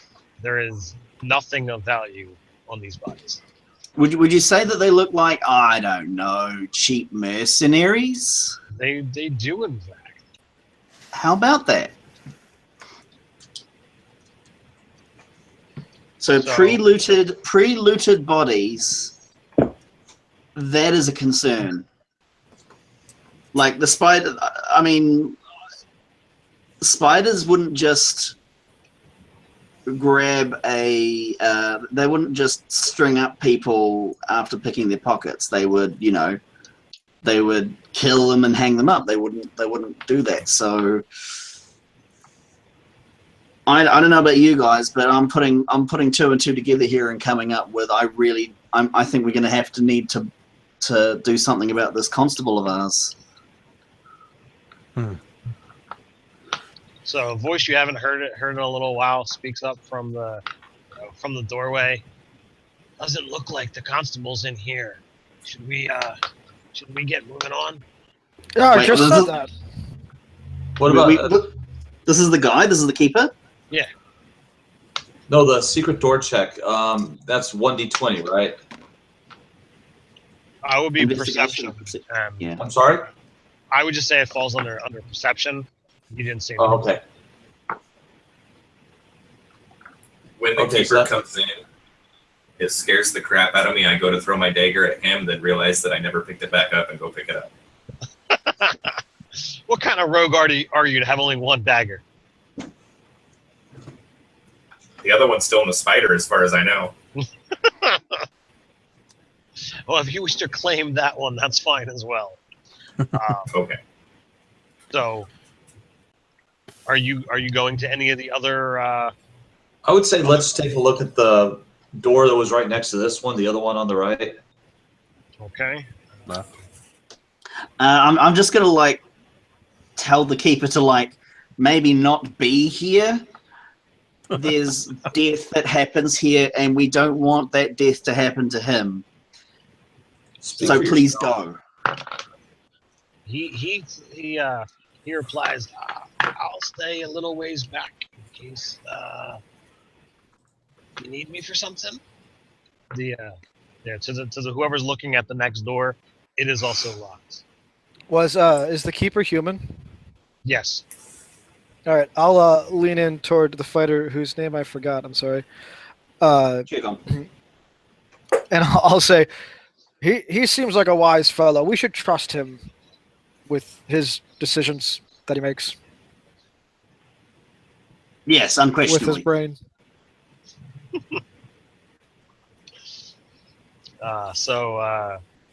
Does the kobold attempt to pick this lock as well? Yes, but again with my mage hand. And I got a 21 this time. Alright. It opens without a problem. You find yet another bedroom, again with a chest of drawers, a chair, a desk, a mirror. It's got a chamber pot. But this one seems to be barren of any personal items, except for the one bed in the room has a painting resting atop. The walls, floors, and ceilings are, unlike the other room, meticulously clean. Okay, so I'm basically going to go straight to the mirror this time and just sort of block it so that we don't have any more kobold incidents. The painting appears to be a young boy, probably about the age of 9. Okay. Does it look like anyone that we would know from this family? It looks like it would be the youngest son. And they died recently, didn't they? Well, No, none of them died recently, but the son was the one who died. Right. And is the state of this room something... I know you said it was clean, wasn't it? Meticulously clean. Meticulously clean.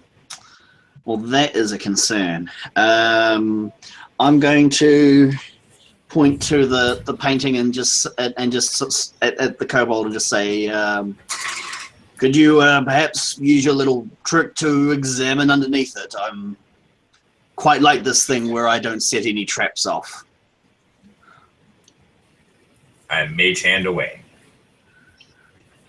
All right. Despite your caution, despite your how meticulously you investigate, you are unable to find anything wrong with the room or the painting.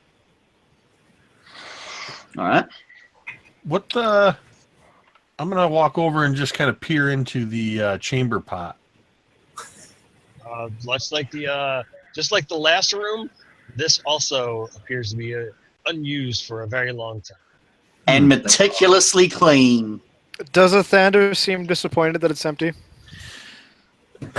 Looking over at the others, kind of looking at me, looking at the chamber pot, I just kind of shrug. I'll throw him a piece of meat.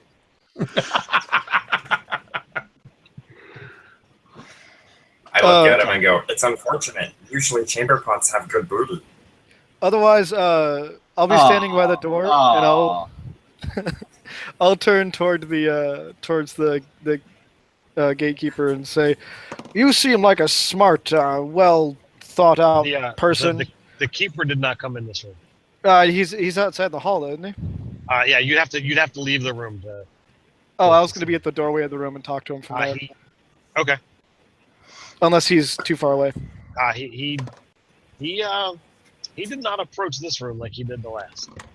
So, a momentary question, if I may.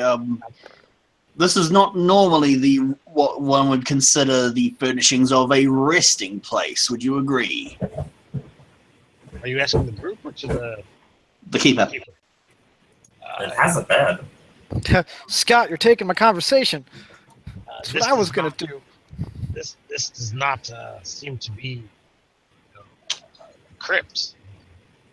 This is clearly where people lived for some time. Didn't you say you've been in here before? I've been into the hall. Yes. I did not go into bedrooms. Can I roll insight here? Yes. Never mind. Never mind. That's a 9. Okay. Is it too late to say that I would be in hypothetically like helping with this since I'm kind of there too? I don't think you can really help insight. Can't aid insight. Okay. You can roll it yourself, though, surely. I feel like that's metagaming. All right, so what are you guys doing? You know what? Do I still have my bardic inspiration as the 10 minutes passed? It depends on how long you were in the last room. Oh, we would have spent 10 minutes tossing that room, I guess. I don't think it'd be that. I mean, it's probably 2 or 3. You flip in a mattress, you're looking in a chamber pot, and you're leaving. Sure. Okay. All right. So I'm gonna press on with this person. So you're saying you had no idea that these rooms were here previously, and that is a 16 on insight. No, I knew the rooms were here. I just didn't go in them. Which is what he said before. You believe in that? Oh, okay. I thought you said you just went to the hallway. Oh, we were in the hallway. Gosh. All right. Well, that's cool. I just wasted that. That's fine. Have you been in a lot of?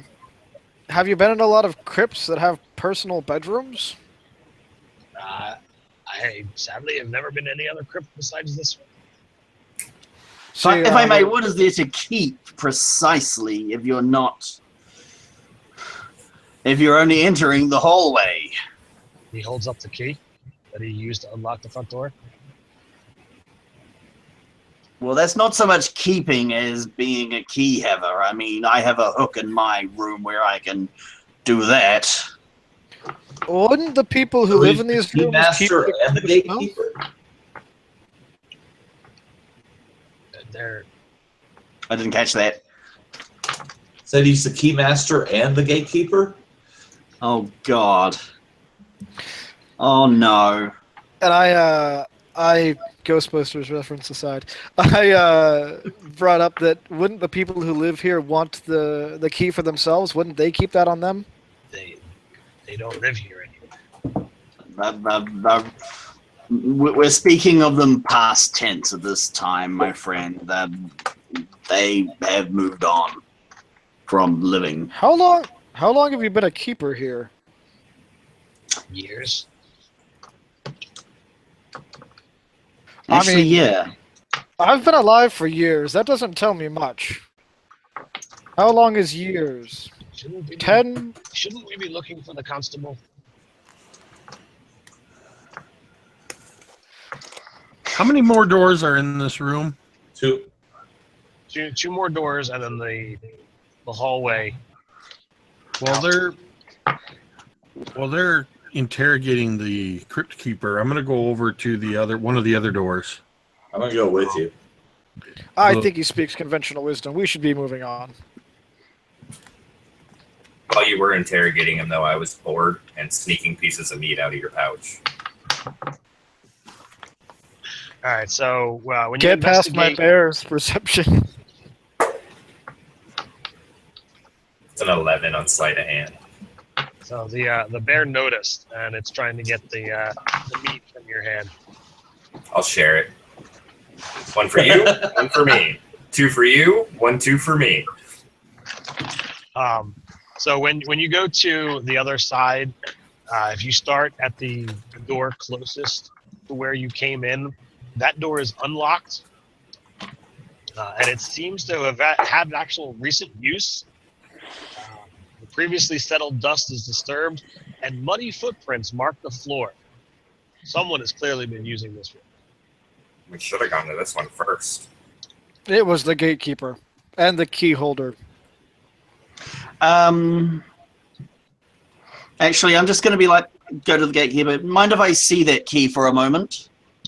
He holds it up. I reach to take it. No. I'm a very tactile person. I really have to see it with my hand, if you know what I mean. For what reason? We're encountering all these locked doors, and I can't help but think, as the only key that we know of to this place. Yeah, it opens the front door. Splendid. So let's see if it opens anything else. Look, What do you wish me to open? Okay, I just pick him up and take him to the door and stick the key in and turn him. So to which one? The room where I was just talking about? Yeah, the room that you're just talking about. Like, we'll close the door till it works, and I'll just kick. That. I've got him under my arm. I kick the door closed, and I just twist. All right. He's not going to allow you to manhandle him, but he uses that key. It does not fit into that lock. It is clearly the wrong size. All right then. Haven't you ever heard to pick on someone your own size? Clearly this man is far too shrimpy for you.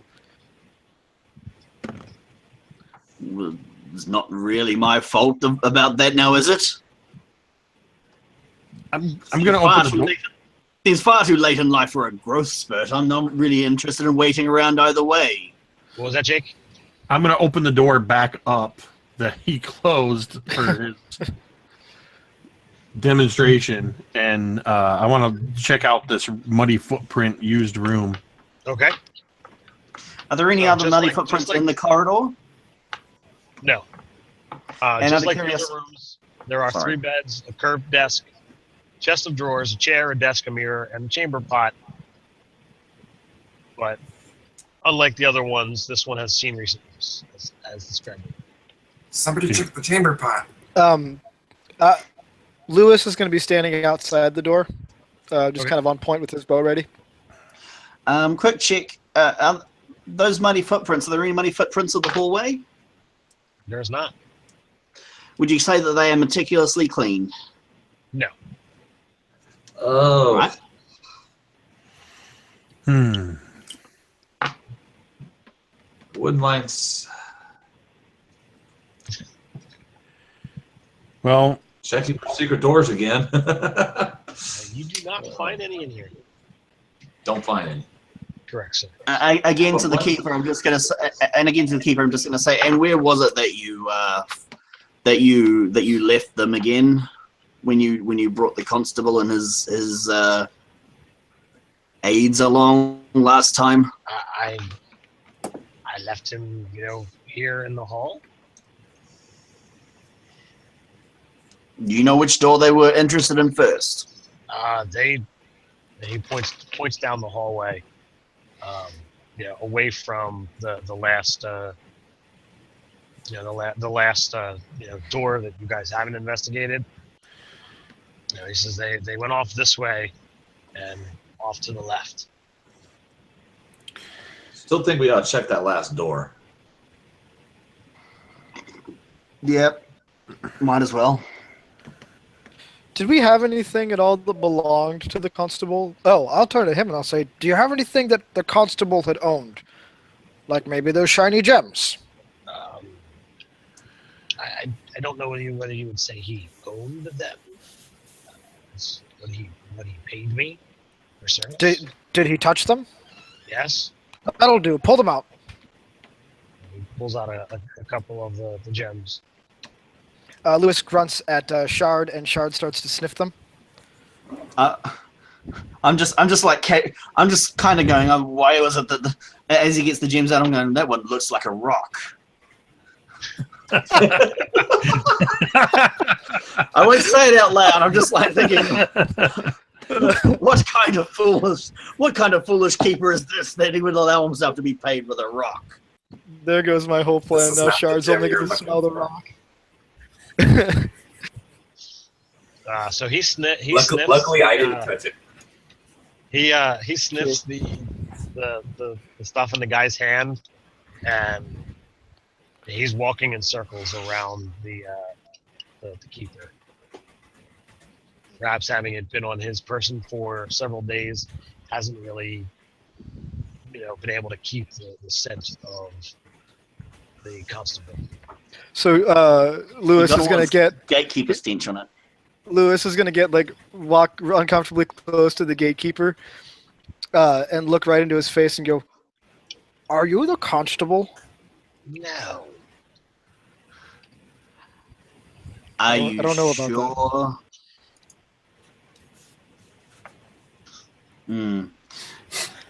So we've established that he's not the constable. Oh, we would have known if he was a constable. Hell. Yeah, I mean, he'd be the one who'd... Come on, it's a half orc. He makes it really difficult for me. He'd be the one who'd know. Yeah, there's no one else with a better authority on his own identity than himself. So yeah, that stands to reason. All right, so Jake, what's going on? Did you want to look at the last room? Yeah. Yes. All right, so this is another unlocked room. This one appears that the oldest Willow son lived in this room. Hunting and farming implements lie haphazardly about. Hardened mud cakes the floors. And again, there are 3 beds, a large curved desk, a chest of drawers, a chair, a desk, a mirror, and a chamber. Is everything pretty much in the same state? There doesn't seem to be anything? Correct. There appears to be absolutely nothing of value here. Well, I turn to the others. Well, at least we're not leaving a closed door behind us.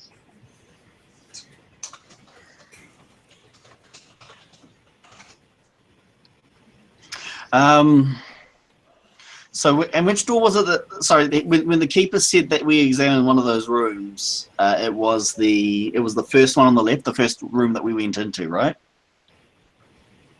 What are you asking? The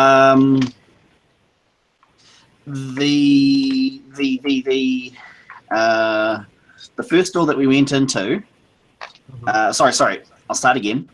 I asked the keeper which was the first door that the constable and his men were looking into. Does it look like the? He said that they went.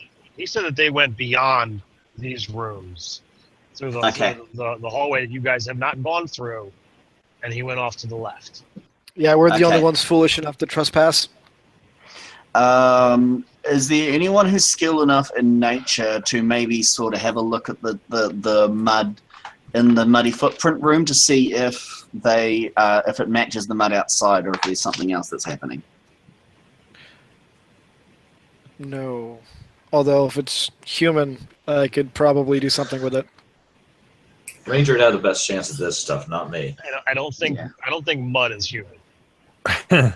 Well, to be clear, if it was left by human tracks, one of my favorite enemies is human.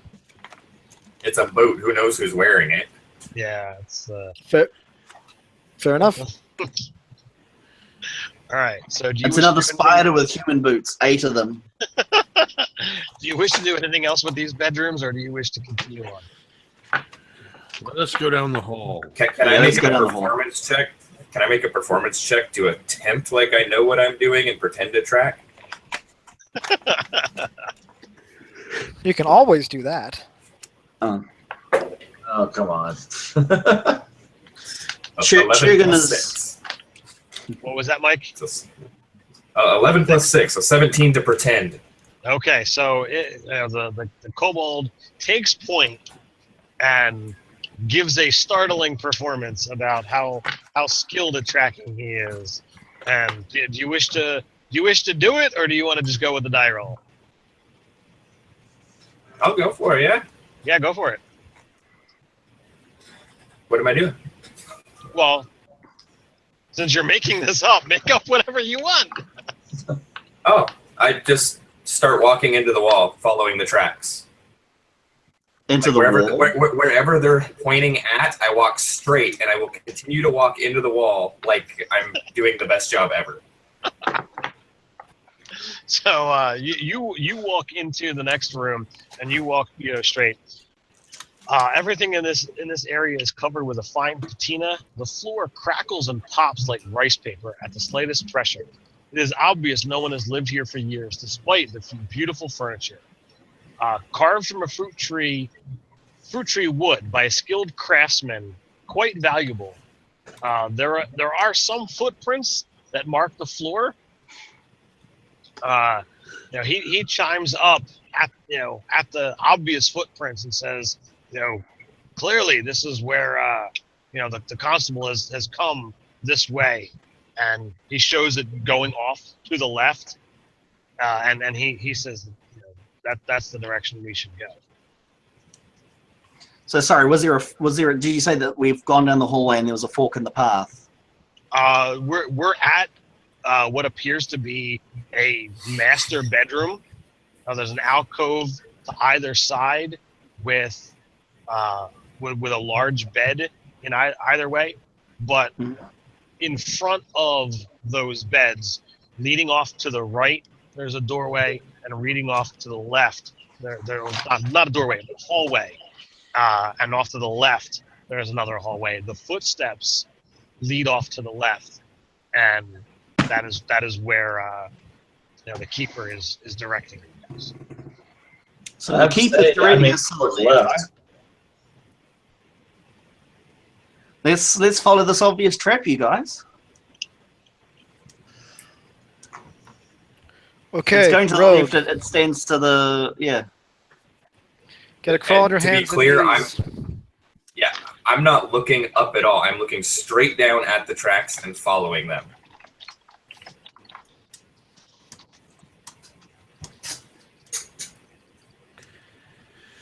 All right. So is that anyone not following the tracks? No, I'm following him. Me and the dog are gonna try to be as stealthy as we can. Guess the only thing we could really do is move silently rather than actually hide, because there's nowhere to hide. All right. As you enter into a small room, you get a, let's see, who's got the, so Jake, Mike, and the bear, kind of perk up at what sounds like wind coming from, or feels like wind. You don't hear it, coming from a wall in front of you.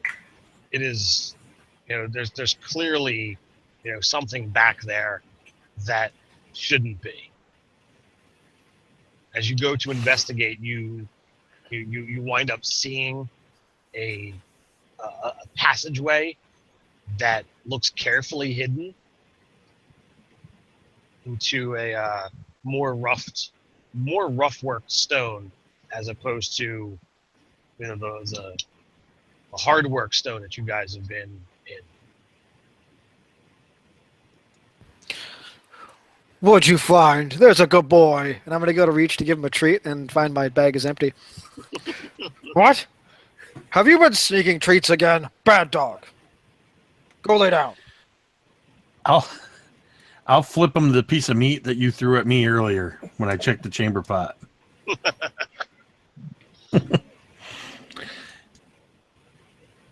Hello, sorry about that. No worries. I think we should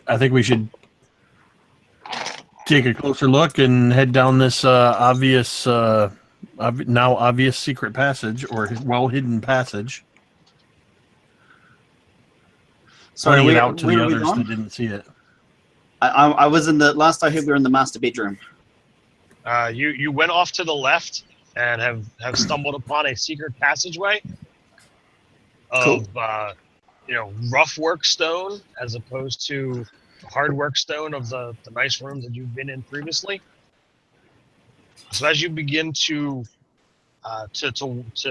walk down, it apparently goes on for quite a ways.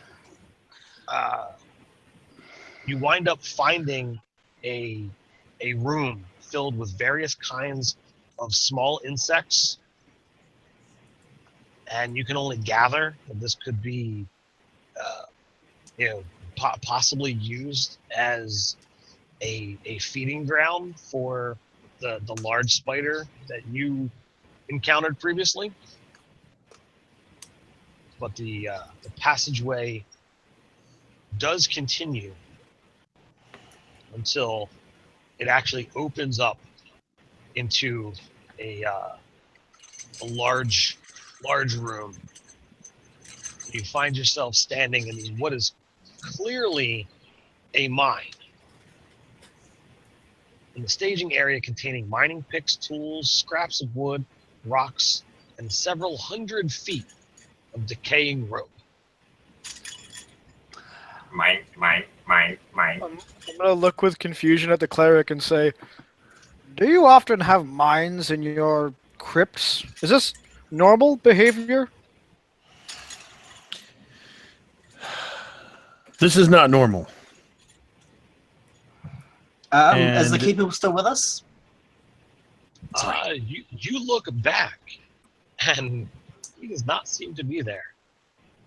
So somewhere over the last 500 feet of passageway, he does not seem to have followed. Did he follow us into the passageway? He did. I'll find him. I'm a good tracker. I take that at face value. Yes, go. Of course you are. You've led us this far. Does everything about this one? Say again? Go ahead. I was just saying, does everything about this mine look like it's... You mentioned the decaying rope and everything. Does it look like everything's covered in a layer of dust, or does it look like it's seen some activity recently? The stuff that is in this room does not appear that it's seen any kind of activity recently. So I'm going to do something probably finally useful along my ranger capabilities. I'm going to spend my time just searching around the room looking for anything that looks like it's been disturbed. Let's see. So there is a further passageway down that clearly someone has traversed through. Well, it looks like people have gone this way, so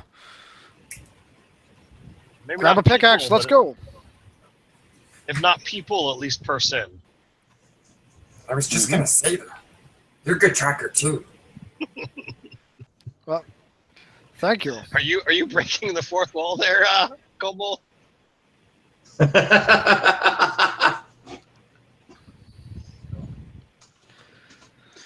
So we have to.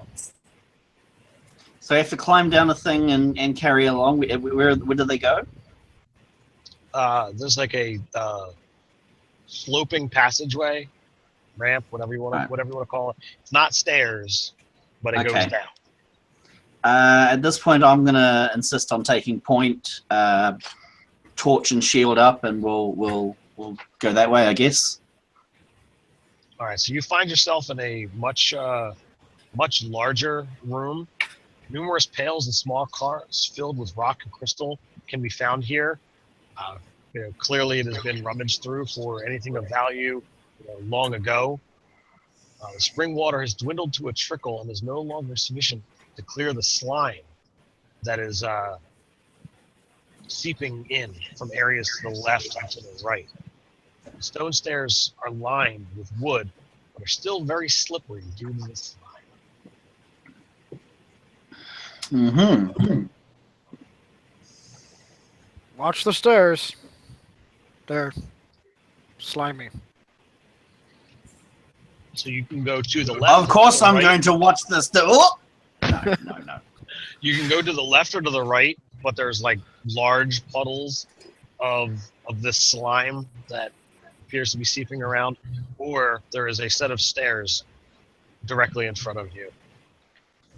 Well, which direction looks like? Which direction looks like it's been traveled? Do you wish to make a survival check? I would love to. While he's doing that, I want. Go ahead. So do I get advantage? Yes. Okay. That would be. Oh, damn. Just a second. 14. Yeah, you can see that they go down towards the stairs, or down the stairs. Well, tracks go down the stairs, so that's the way I'm going. I want to poke I have to be in agreement there. Each pile of slime, I'm going to poke with Mage Hand to make sure it doesn't get eaten. The slime does not eat your Mage Hand. Okay. Am I effectively taking point now? Am I at the head of the group? You can do it. I need to have you close by, because you're a good tracker, too. I will ride on your head. Sounds good. You're not going to ride dog? Yeah. No, I hide under him, not right on top. Just hanging out of the fur. What size is dog? I guess he's medium. I'm Wait, small. bears are large. But you can't have a bear because it's the wrong. It's too high of a CR. So he's using a wolf. Oh. Yeah, so he's essentially an adolescent bear. Is there a problem, Jake? Is the mic not working? No, I'm good. I just came back from. I had to slip away for a minute. Okay. I didn't see you stepped away. I just saw the comment, "Am I dead?" And I'm like, "What?" Yeah, while I you were gone, I said, "Don't kill me." While you were gone, you slipped down the stairs, broke your neck. No worries, no worries. There was no fights. As you get down to, as you do get to the bottom of the stairs, is it? Asa, are you taking point on the walk on the stairs? Yeah, and I'll have my doggy head up the rear. Okay. So as you get to the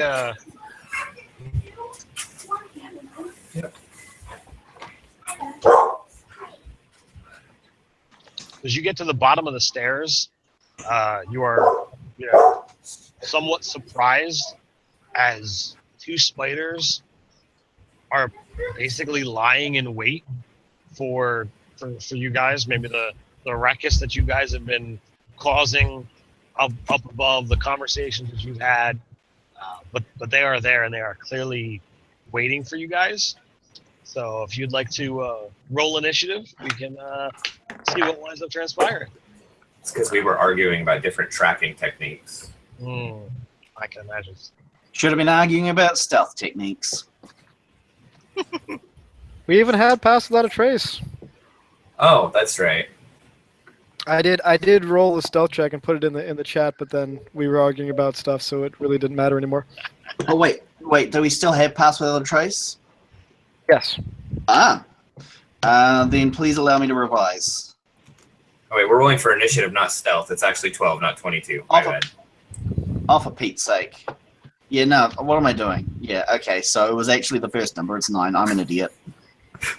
Yep. I did it too, Scott. All right, so Good times. So I'm trying to see what's the actual legit numbers here. Kevin, do you honestly have a 23? Yeah, I rolled a 19 plus 4. Okay, all right. You're up. Fraginator, are you 12 or 22? Definitely 12. Okay, all right. So, Kevin, you're up. There are 2 large spiders, lying in wait at the bottom of the stairs. Okay. I had an idea here. Where was I going to go with it? Oh, I know. Perfect. Would you say less than 30 feet away? How far back in the marching order are you? I would say I'm probably towards the middle. So yeah, why not? Okay. Oh, hell. Watch out for their bite. Okay. I'm going to cast Bane. Okay, I'm unfamiliar with that one. What does that do? Okay, Bane. Up to 3 creatures. So there's 2 of them, right? Mm-hmm. Within range, must make a Charisma saving throw. If they fail to save, whatever attack rolls you roll 1d4 and subtract that number. Okay. Is it one or both? 4 saving throws. Sure. Is it one or both? Both. It's the next of either of the 2. Oh, you mean what target? Sorry. All right. Yeah, so, there's only 2, so I'm casting on the 2. All right. So I'm guessing your DC is not, below an 8. Yeah, it's 13. They have failed. All right. So after Kevin is Asa. Okay, I will go ahead and shoot one of them. How close am I to them, and how close is my bear? Dog. Your quote unquote dog, you said was leading the.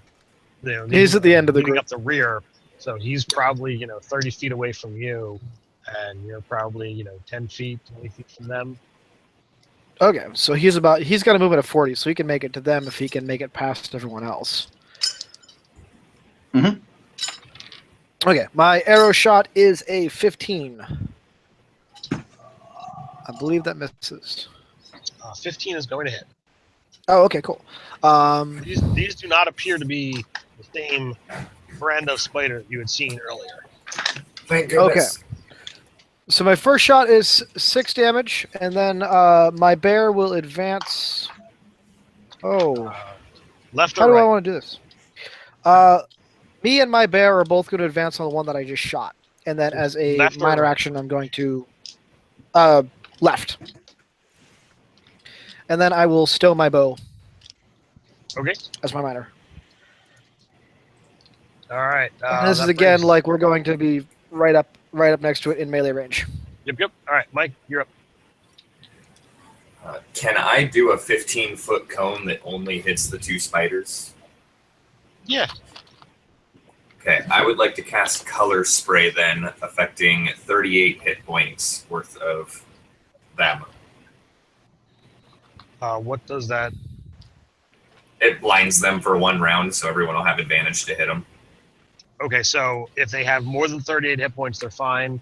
If they have under 38 hit points, it affects them. Is that what I'm hearing? It affects them in order from lowest hit points to highest. Like And so so takes away from the pool. Okay. So if the first one has 15, it'll be... Yeah. Okay. All right. So it goes not off of their max, but off of their... Of what they have. Or have, so... Actual All right. hit points, yeah. All right, so they are blinded. Sweet. Both of them? Both of them. Nice. And then I'm going to use my bonus action to disengage in case I'm near them, and You are not close enough to... You're not close enough to disengage. Okay. Well, then I will use it to hide on top of the ranger's head. You're hiding on top of the ranger's head. As far as I know, I'm still there, so... Oh, I thought you were underneath the bear. Yeah, I didn't think you actually had climbed on another character. Well, if he's not there, it he uses doesn't- his move to get there now. Doesn't matter, I have a 7 to hide. Worst stroke ever. For gosh sake. Okay, so that is a 4 on the die, so that hits armor class 10. Pardon me. 10 is going to miss. Sweet, awesome. That's great. Well, at least you have a high armor class. Jake, What you're up. happened? Sir. All right. I am. As soon as I see the spiders, how far away are they from me? I imagine I've probably been in order behind the fighter. All right, so you're like 20, 30 feet away. All right, so I'm gonna look at the one that wasn't hit. Okay. And I have advantage, right? Because they're blind. Indeed. So I start walking, and then pick up my pace and begin running. And as I draw my 2 maces from the rings on my belt and pull them into my hands, I leap into the air, and I'm bringing both maces down on this one spider. And you're going after Just the screw other spiders. Yeah. Okay. So the first hit is a 16 on the die, which is That a hits. 19 to hit. That hits. And the second hit is an 8. Is it a 16 or a 15? 18 to hit. They both hit. So with both of my maces, I do. Good God. I do. With each mace, I do 3 points of damage, so a total of 6 points of bludgeoning. As I just bring them down on the abdomen of this spider as I land right next to it. All right. So that brings it to me.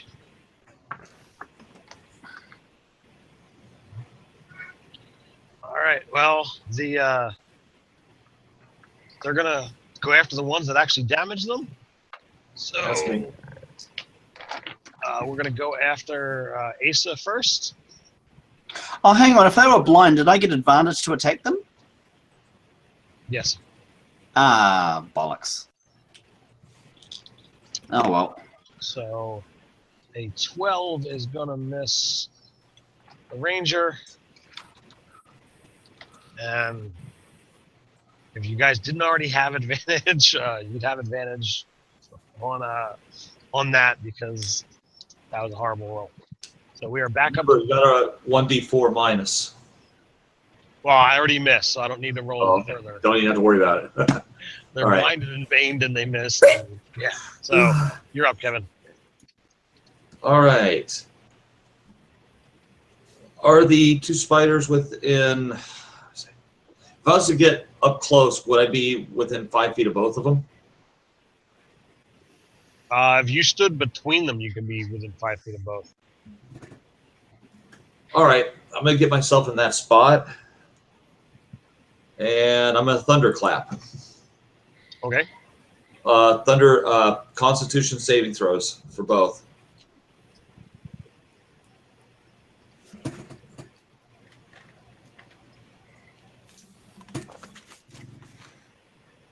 What's your DC?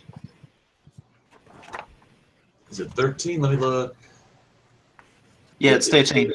13. So one pass, one fail. One pass, one failed. And you did the 1d4 minus on it? Mm-hmm. Okay. Oh, D6 damage each. I know. 1 point of damage. Oh, cool. Total 2. So Well, he's got one of them a tiny saved, little though. rumble of thunder. Asa, you're up, sir. All Unless, right, Kevin, you want to give inspiration to somebody. I know. I keep forgetting about that part. Do you wish to do so? Well, we have advantage against him anyway right now, so I don't see the point in it. Unless you can add it to damage rolls. Yeah, we can add it to the No. damage. That's true. But give it to you me.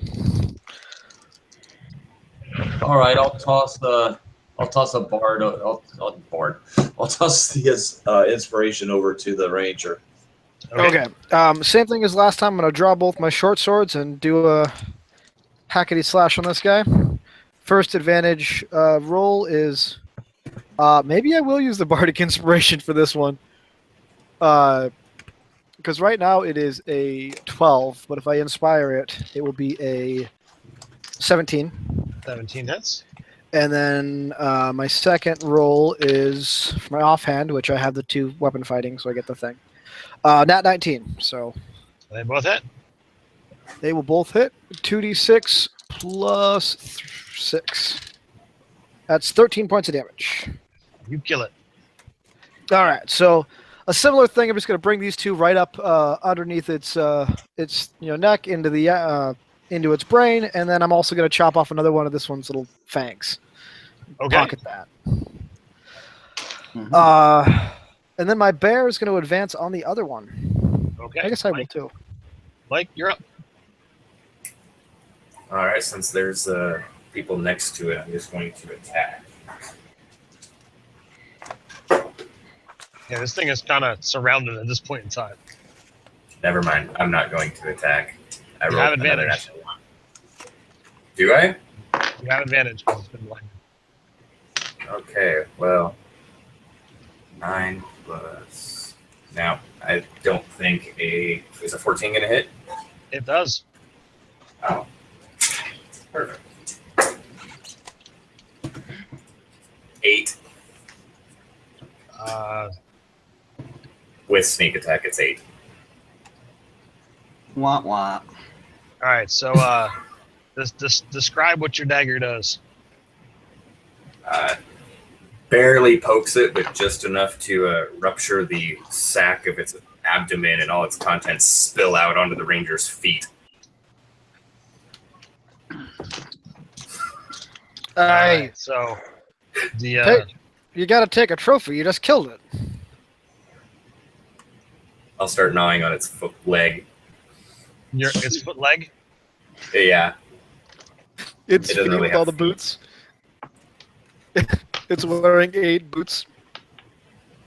I'd just like to thank you all for letting me participate in this combat. It really makes me feel like I'm one of the team. Yeah, Dragon, you're doing some good work over there. If it makes you feel any better, kick it while it's down.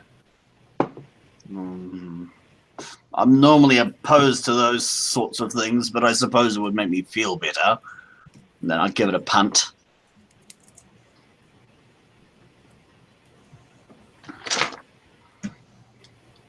All right, so Oh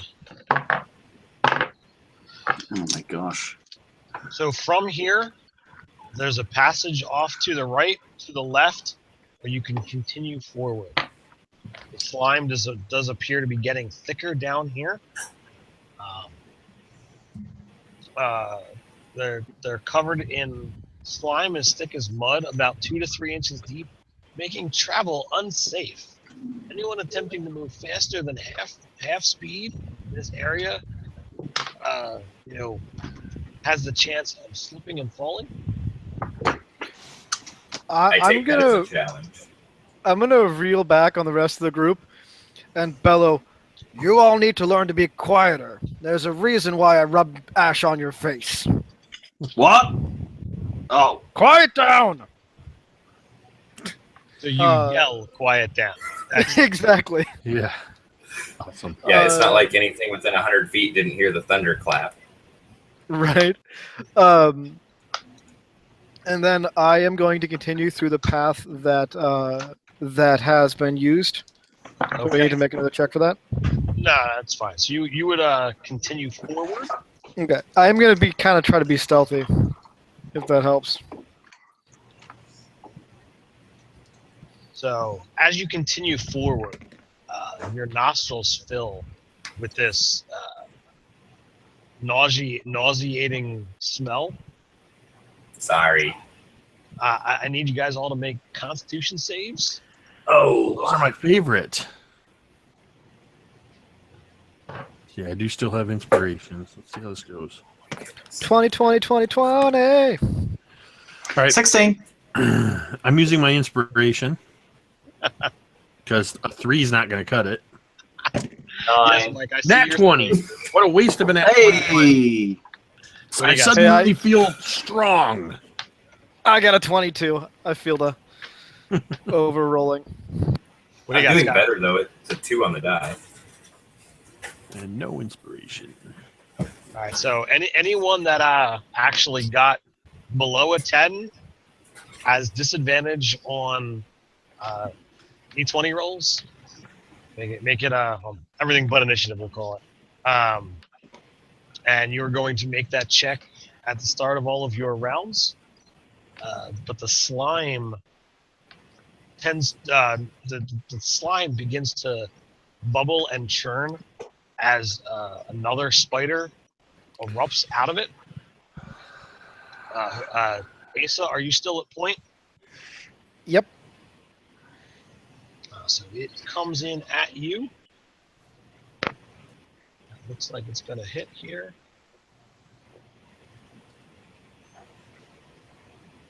And it's, Which I'll respond with, spider! this is 6 points of bitey damage, and I need a second con save from you for the round. Second con save is a 19. So And I am less than half on hit points. all right, Wink, so, wink, cleric. so I'm gonna, all right, so you Not at all subtle there. all right, so you avoid the effects of its slimy bite. And initiative, peoples.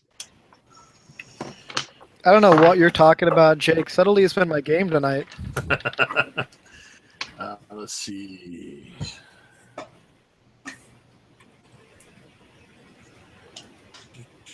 Crooked. I don't know, but Kevin seems to nail the initiative pretty hard. I actually rolled decent this time. But nothing else. Yeah. Oh, I love that. First in line to suck.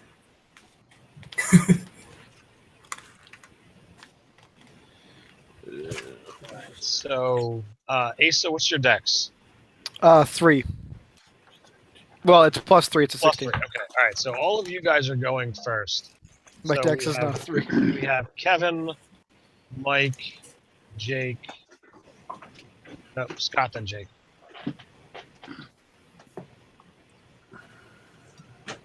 Okay. Yeah. All right. So Kevin, you're up, sir. All right. I will. I gotta think about this one. I think I'm gonna thunderclap it. Okay. You have to be careful about where you are, otherwise you're going to be thunderclapping our ranger as well. It's only a Can we 5 move foot on? radius around him. Can we I all can move take around it. it? Hmm? Can we all move around it? Yeah, there's enough space here. Cool. Okay.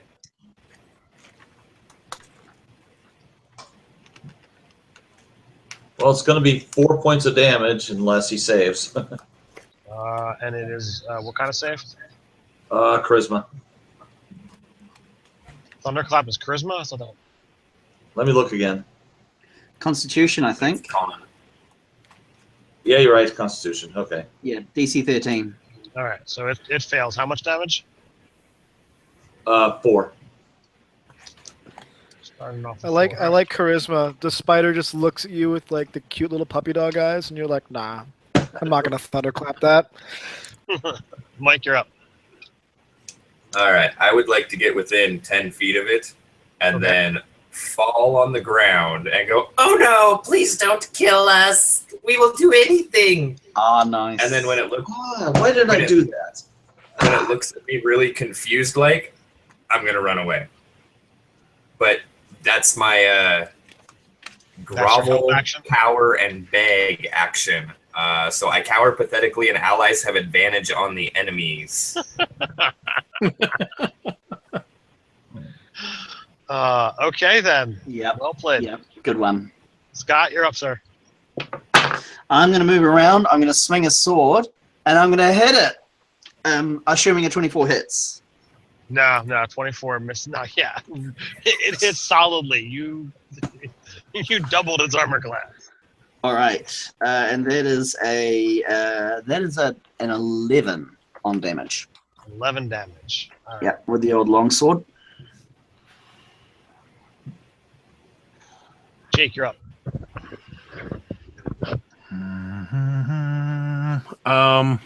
So this thing's taking a couple of hits. 2.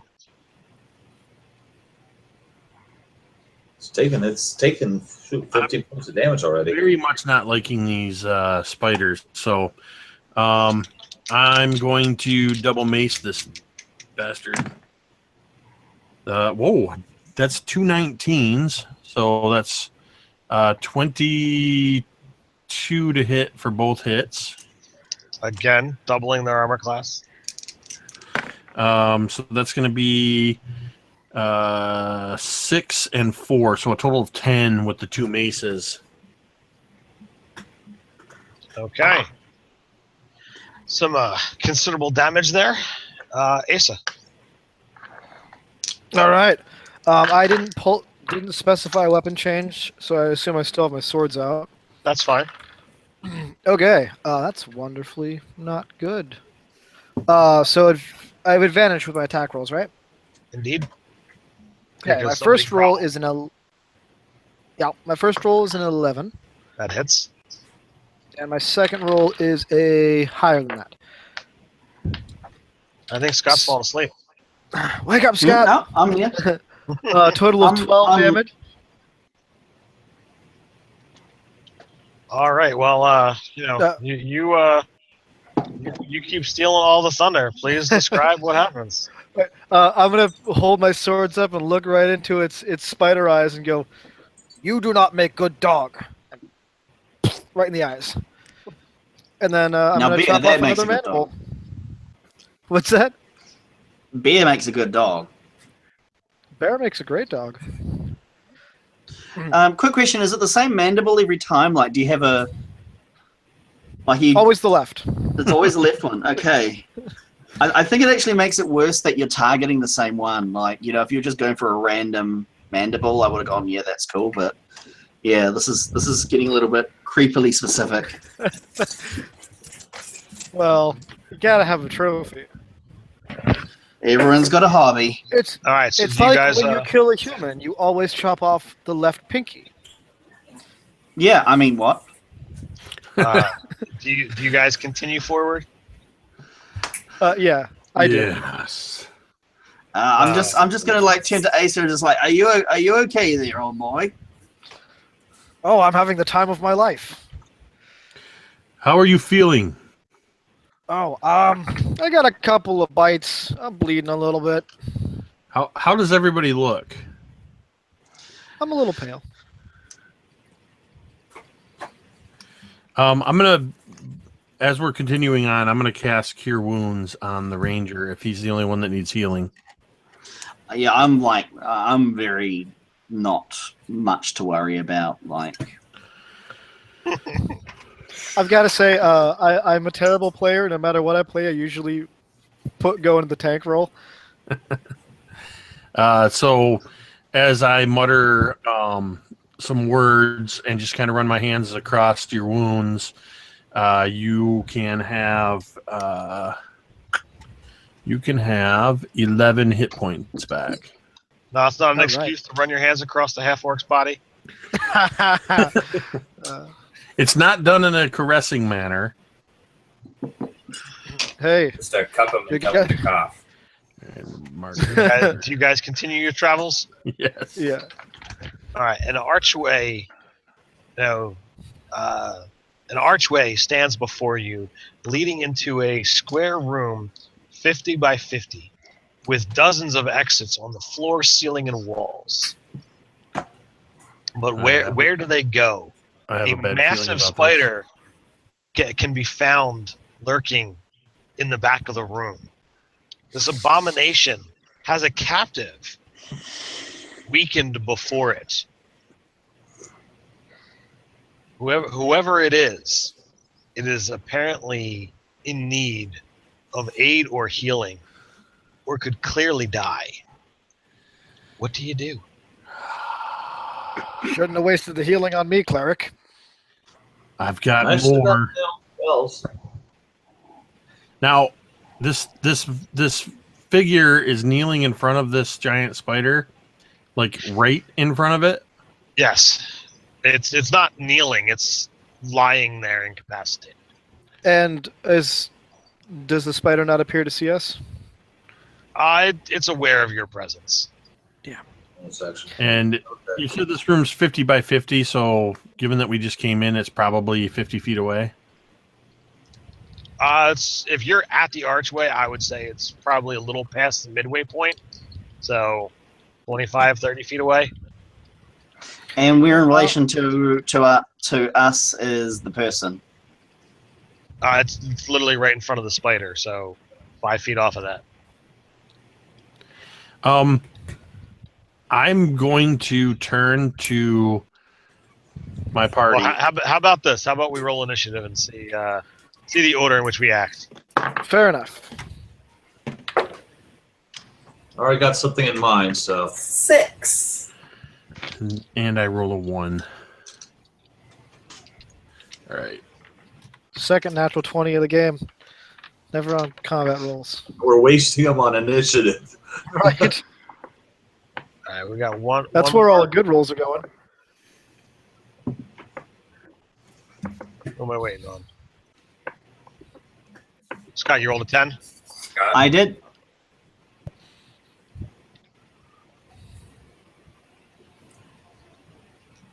I got so excited with my 6, I forgot what we were rolling it for. All right, Asa, you get to act first.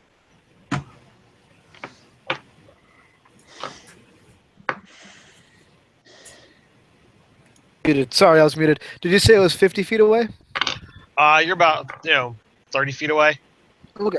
Then I'm going to minor action to Hunter's Market, and I'll Okay. kind of give a bit of a growl toward my bear, and then the two of us are going to again go for pincer formation, one on either side of it, Okay. to sort of flank it. Are you going to move full speed? Yes. Okay. Make a dex Is this save. the slam? Okay. Yes. 16. Okay. You Oh, are I'm sorry. fine. 18. Your mount. And bear. Or you're not your mount. So what does he do? What does he use for his saves?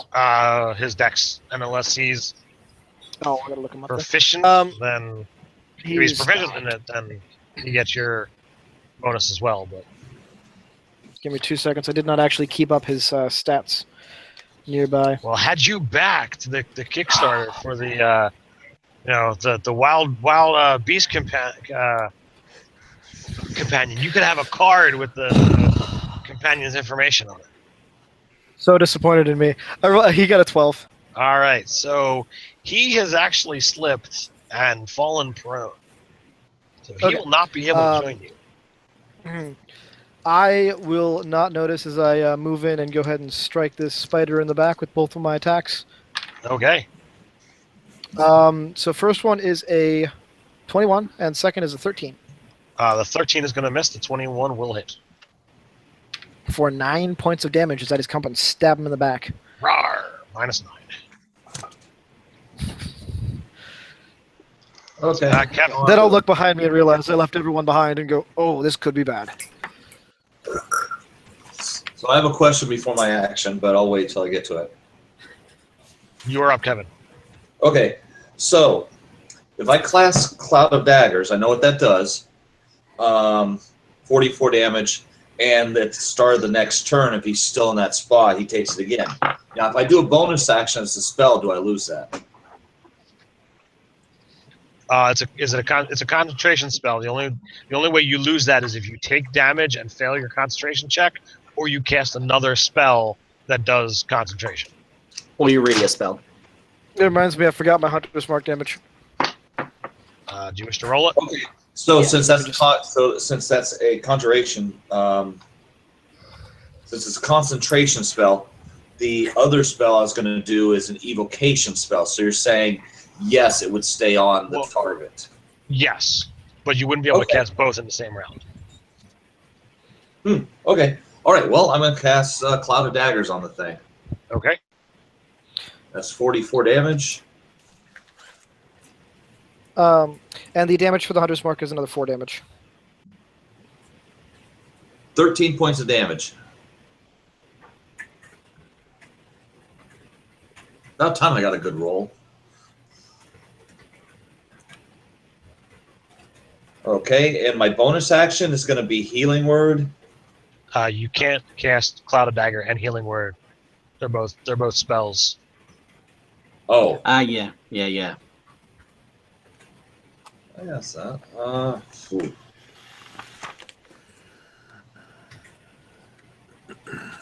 Okay, so as a bonus action, I cannot cast that spell.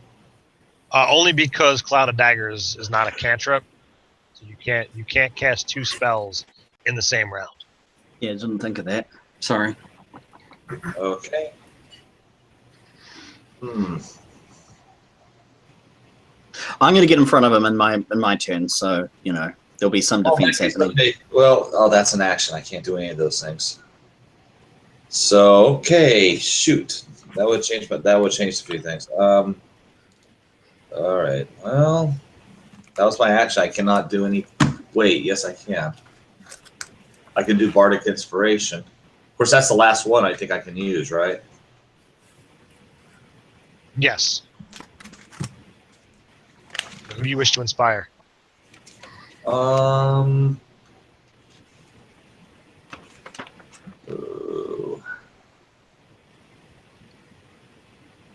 Who's coming up next? That would be me. I'll inspire you. Hooray!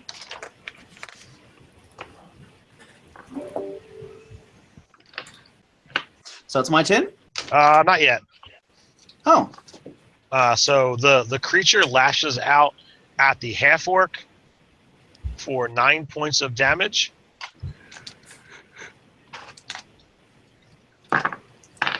And then you can go. Okay.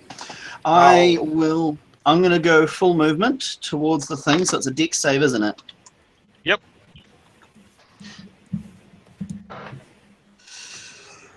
And I'm going to be spending my inspiration because I don't like the idea of a natural 1 on this. A lot of 1s being rolled tonight, guys. And that one wasn't a 1, but it was a 4. All right, so partway through your movement, you fall prone. And it's half your movement to get up, so you are not going to be getting to him. So how close to him am I at this stage? You're 15 feet away. 15 feet away. So, and I spent half my move, which would be, so I can get within 7.5 feet of him. And then no, I can't do it. Well, if you travel 15 feet and then you stand up for 15 feet, you gotta move it. Okay. Yeah. Unless you wanted to, as your action, do another move. Okay, right. I see what you're saying. Gotcha. Then that is exactly what I'm going to do. I'll move another 15 feet. I'll get in front of him, in front of the guy, and then I will heroic surge, and I will attack. Action surge. Action surge. And that is a 19 on the die, which, as I'm a fighter and I've taken improved critical, You're a champion? Oh, yes. I am a champion. And that is 11 points of damage. 11 points of damage on a critical. That's it. It's okay. Yep, that's I me. had 5 on sneak attack. Mike, you're up, sir. All right. I don't really want to get close to it this time, so I'm going to move within 30 feet so that I can get my sneak attack, hopefully with a bow. Take cunning action to try to hide, if that's possible. Yeah. Since I'm 13 to hide, so probably not. Let's see here. What was that? Let's see. Sorry, he saw you. Okay, well, 17 to hit, and since someone's next to him, do I still get sneak attack? You do? Okay. 17 on that one. 17 damage? Yep. I actually rolled decent for once. Jake. So, as long as I move half speed, I'm not going to have to make the dex check, correct? Correct, sir. So I'm going to move my 15 feet half speed as quickly as possible. Enough that I can make a jump to cover the last 12 feet to land in front of this thing. Because my strength is 12. So as long as I move 10 feet, I can jump up to my strength distance. So that would get me 22 feet. Okay.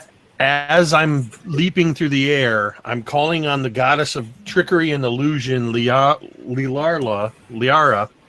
If you didn't say it right, it's going to backfire. Well, let's hope I say it right. All right, and I'm invoking. So, if you are jumping as part of your movement, then you're not moving half your speed.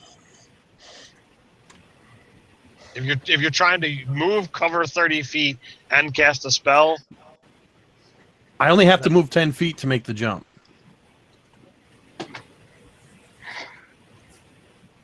all right, I'll make the dex check. I'll make the dex check. Go ahead. So what are you casting? What I'm doing, I'm not casting. I'm actually channeling divinity. Okay. And I'm invoking duplicity so that as I land, I split into 2 versions of myself. Ooh. As soon as I land, within, like, right next to me is another version of myself. Okay. That takes my action to do that. Okay. So as of this moment, I'm just kind of in a hero pose. Hero pose, but there's 2 of you. But there's 2 of me. And I'm just like, oh, that's excellent. The next time he falls down, he can heal himself. Asa, you're up, sir. Unless there was something else, Jake. That's all I can do. All right. What do you got, Asa? Okay. I've got... Well, first my bear is going to get up for 15 feet of movement and carefully walk its other 15 feet up towards the beast, towards the spider. And I'll go ahead and do some stabs. Actually, no, my bear's going to attack him. And he has advantage because I'm within 5 feet of him. So my bear's got a 21 to hit. And that is 8 points of damage, and he has to make a strength 11 DC or fall prone. He is fine. What's the damage? Damn. 8.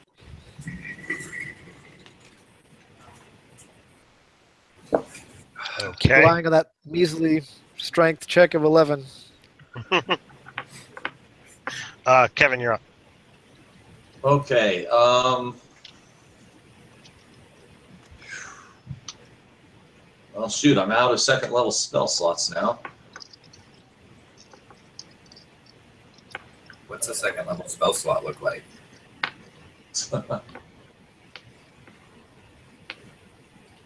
Okay, here's what I... Wait, no, I can still do that, but... All right. Okay, so you're saying I can cantrip and cast a spell? If that's a bonus? Yes. All right. And how far away am I from it? Up to 30 feet away. Did you move Okay, last I'm round? gonna say 30 feet. Oh no, you came up and thunderclapped him last round, or was that the other creature? That was That the was other the creature. other one. You clouded daggers him. Yeah. Oh, that's right. Started the turn. Does he have to roll for roll damage again? It's not the start of his turn yet. Ah, okay. I didn't know that. Okay. He had one. He had a turn after because the spider came after him.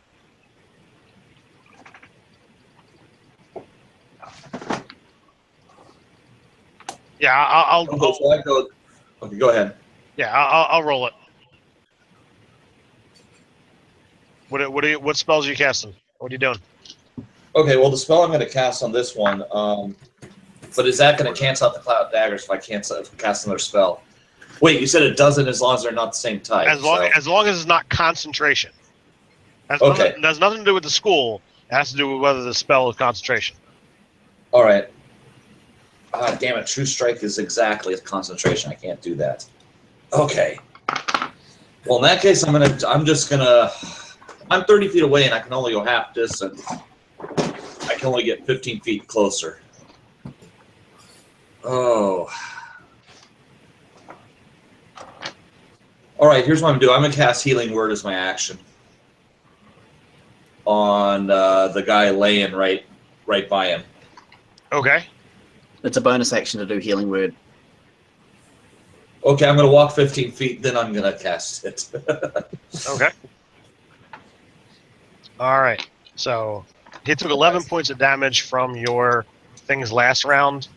He will shift a little bit to not stay in the daggers. Further or closer away from me, or further away from me. He'll take a step back from the constable. so that's. Oh, Is so that it's 3 points of healing plus my spellcasting ability modifier. So is that 5 or 3?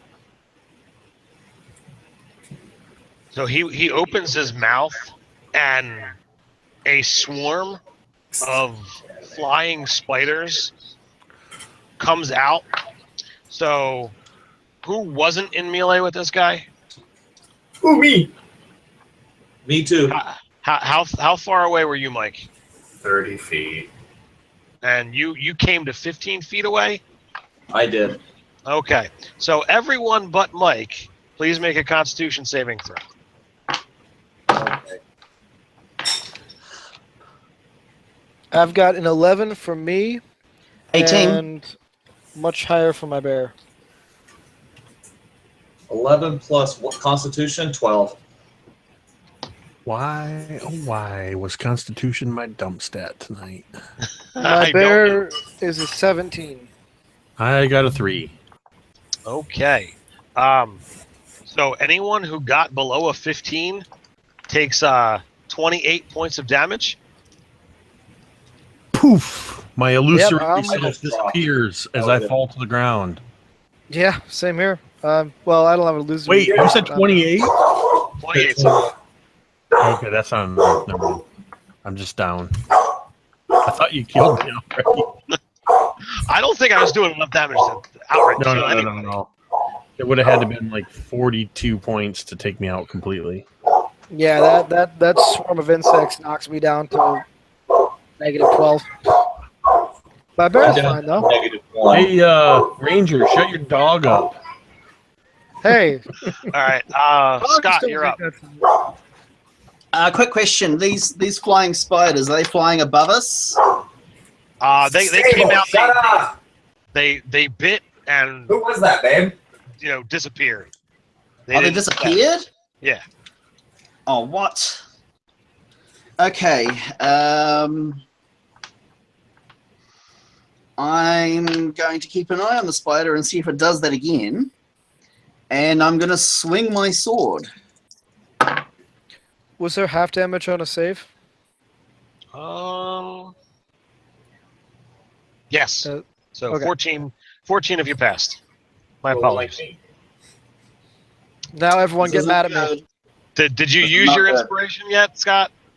I did. I did some excellent role playing though, and I'm hurt and offended that you didn't want to give me any recognition for that, Ted. I'll let you re-roll. How about that? I hate to say it, I'm going to use my inspiration also. It's my only chance. And that time it was a 19. All right. So that's 12 I made it on the damage. inspiration. Okay. All right. How much, Scott? 12. 12. I'm down to Mike. 13. All right. I am going to cast a spell on the spider, and unless it has a intelligence of 4 or lower, I need a wisdom saving throw from you. Okay. Then he gets the wisdom saving throw. Sorry, can I also just add on my turn? I'm kind of look over my shoulder, and this guy's clearly the constable, right? Yes. And what sort of state is he in? Dead. He just took some damage, so he is back to bleeding to death. Oh, for Okay. Pete's sake. I think I healed him for 8 points, but you're saying he took damage. He was in the area effect of the insect plague. So he has a 14 on his save, Mike. He saves. And what I said apparently was not funny.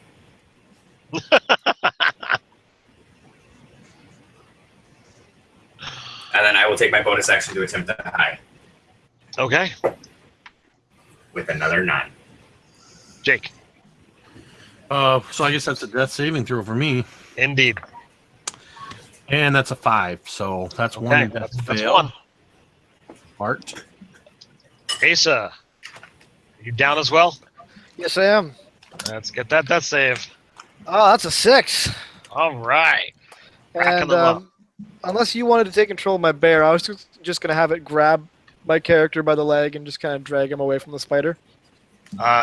If you want to do that, he could do that, or he could attack. It's just your call. I'm going to go with his instinct would be to try to save my character's life by getting him out of danger. So I'm going to go with that. He's going to grab him, and we're both going to move 15 feet away from the spider. All right. That's cool with me. All right. Kevin, Yes. you're up. I am going to... wait. No, I can't do that either. Jeez. Oh. Is there more? I wouldn't mind more. It's just hard to eat. But I'm so hungry. All right. All right. So the Cloud of Daggers, he's no longer in it, is he? No. Okay. Okay. All right. I'm going to do... oh, shoot, I don't want to lose that Cloud of Daggers, but I might have to.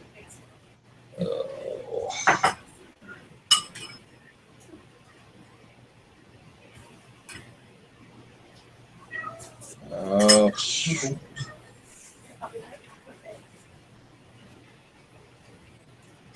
Can I cast heroism on myself? Not familiar with that spell off the top of my head. A willing What is creature you touch is imbued with bravery until the spell ends. The creature is immune to being frightened, gains temporary hit points. Equal Yeah, to you the can do spell that. costing modifier. Yeah, there's nothing that says you Okay. can't do that. I'm going to cast it on myself. Okay. And then I'm going to hit the damn thing. Well, that's an action to cast, so you'll have to wait till next round to hit it. You're right. I got to wait. Yeah, you're good at this. Okay. So Scott, are you still in this thing's face? Oh, yes. And you are a 19 armor class, so it swings at you a couple of times, only connecting once for 7 points of damage. All right. And then you are up, sir. Okay. So we've got a bear dragging away the ranger. Eric's down. The kobold is hiding. The bard is heavily damaged. Did you say that? Did you say the cleric's down or? Cleric's down. Oh shoot! This is not going well. It does. I don't have. Oh First god. Cleric ever. I'm just going to take a dodge action, and I'm just going to say, to the kobold, I think we need to reconsider things. Can you get that? Can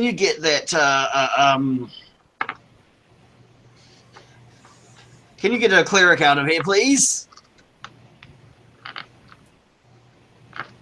And I look down at my spin. Go ahead.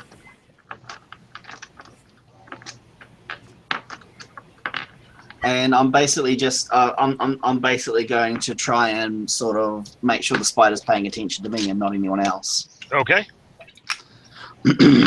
Mike, you're up. I look down at my spindly little arms, go, what does he want me to do? And then I will angle a sleep spell so that it does not hit him, but everyone else is already down, so I don't care about anyone else. So you're trying to put him to sleep? I'm trying to put the spider to sleep. Okay, that's what I thought. Okay. How many hit points can You said him. I thought you meant Scott. I'm rolling that right now. 8, 16, 27, 31.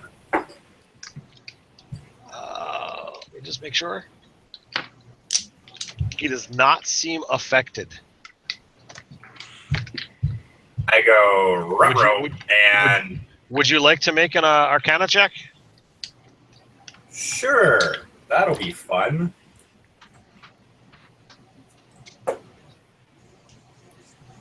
$15. All right, so you think the spell should have taken hold, but apparently this creature is immune to that type of effect. Grr. I will still take my bonus action to run away. At double my speed, so I'm assuming I probably have to do a check of some kind, right? Yes. And Dex what check. sort of... Dex? Just... Perfect. 5. All right, so you slip and fall prone. How far did I make it? I always go with half, so 15 feet. Okay, so... Well, 30 if I'm running? Well, you used your bonus action to do a move action, Dash. which is 30. Okay. All right, so Jake, number 2. Oh boy, let's see how well this works out. Scott is getting really perplexed over there. He's deep in thought. That's a 12. That's a 12. So that's a pass. Asa. I got scared and ran. All right, let's see here. I got a 19. All right, so that's a pass. All right, my bear's going to drag me another 15 feet. I don't have any way to help him. Asa. I mean, not Asa. Kevin. Okay. So I'm guessing I'm 15 feet away from this thing. Yes, sir. Okay, I'm going to go with that. I'm going to go 15, and then I'm going to stab it with the rapier. God, how stupid is that? I'm hoping 16. 16. I'm just that hits. 17. That hits. And damage is 1d8 plus 3. Roll. 8 points of damage. 8 points. All right. He's going to... Fortunately, I am completely out of everything. I have no inspiration. I have no spells. I am nothing. Don't feel bad. I'm all out of life. I've got almost all my spells. I can't cast while I'm unconscious. So he swings twice at the fighter because he took the dodge action. Gets disadvantage. I miss twice. Nice. Okay, so my turn again. I will. So basically, I'm going to position myself so that I am between the spider. I want to be back to where I was before, basically in front of the constable. Okay. And hopefully sort of position myself so that the wall of blades is in front of me, so the spider can't come at me without coming at the the wall of blades. I'm going to sheath my sword, and I'm going to try and sling the constable over my arm. Okay. And take a dodge action again. Okay. So good on that one. Mike? Mike ran away. Do we still have a Mike? Yeah, I'm continuing to run because I don't think this is going well, and I'm trying to preserve my own life.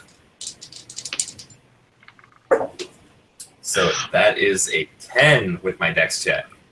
All right, so you wind up falling again as you. But I've made it 30 feet now, correct? Yep. All right, Jake. So I'm 60 feet away from the spider. Jake, check number 3.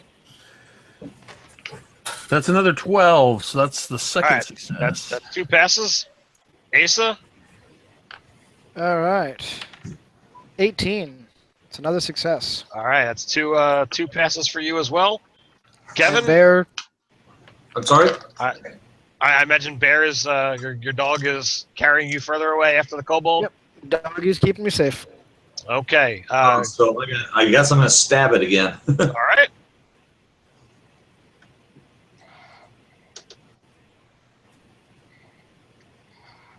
I'm just going to be. I'm just like fresh. I'm just gesticulating frantically. Kevin, Hit the do you pads. have any spell I know I slots should have done it. I didn't do it. Oh well, never mind. Wouldn't have made a difference anyway. left? Kevin, do you Okay. have any spell slots left? No, I'm out. And what did you get on your attack roll? Not enough. 9. Wait, 10. Okay. Actually, I'm going to back up 15 feet if I can, though. If you do that, he will take a swing at you. Oh, so it's. Oh, I have to have disengaged to actually do that. Yes, sir. Okay. Did he have a swing at me when I moved away? Oh, I didn't know that you moved away. I thought you. I did reposition myself so that I was back away and covering the spider. Covering the constable and basically going, well, look, if the spider comes at me, it has to get into the. I thought, based on where things were, I just basically had you shift 5 feet. Oh, okay, no, that's fine. So he takes 2 more swings at you, and he misses. And he gets in the way of the blades to do that. Yeah, what is that? 4x4. Yeah. 2, 3, 4, 5, 9. And at this point, I'm going to use my fire attack. I'm going to breathe fire on him. Okay. And that is a dex save DC 13. Dex. That's the one. 7 damage. So, would you like to explain what happens as he catches fire? He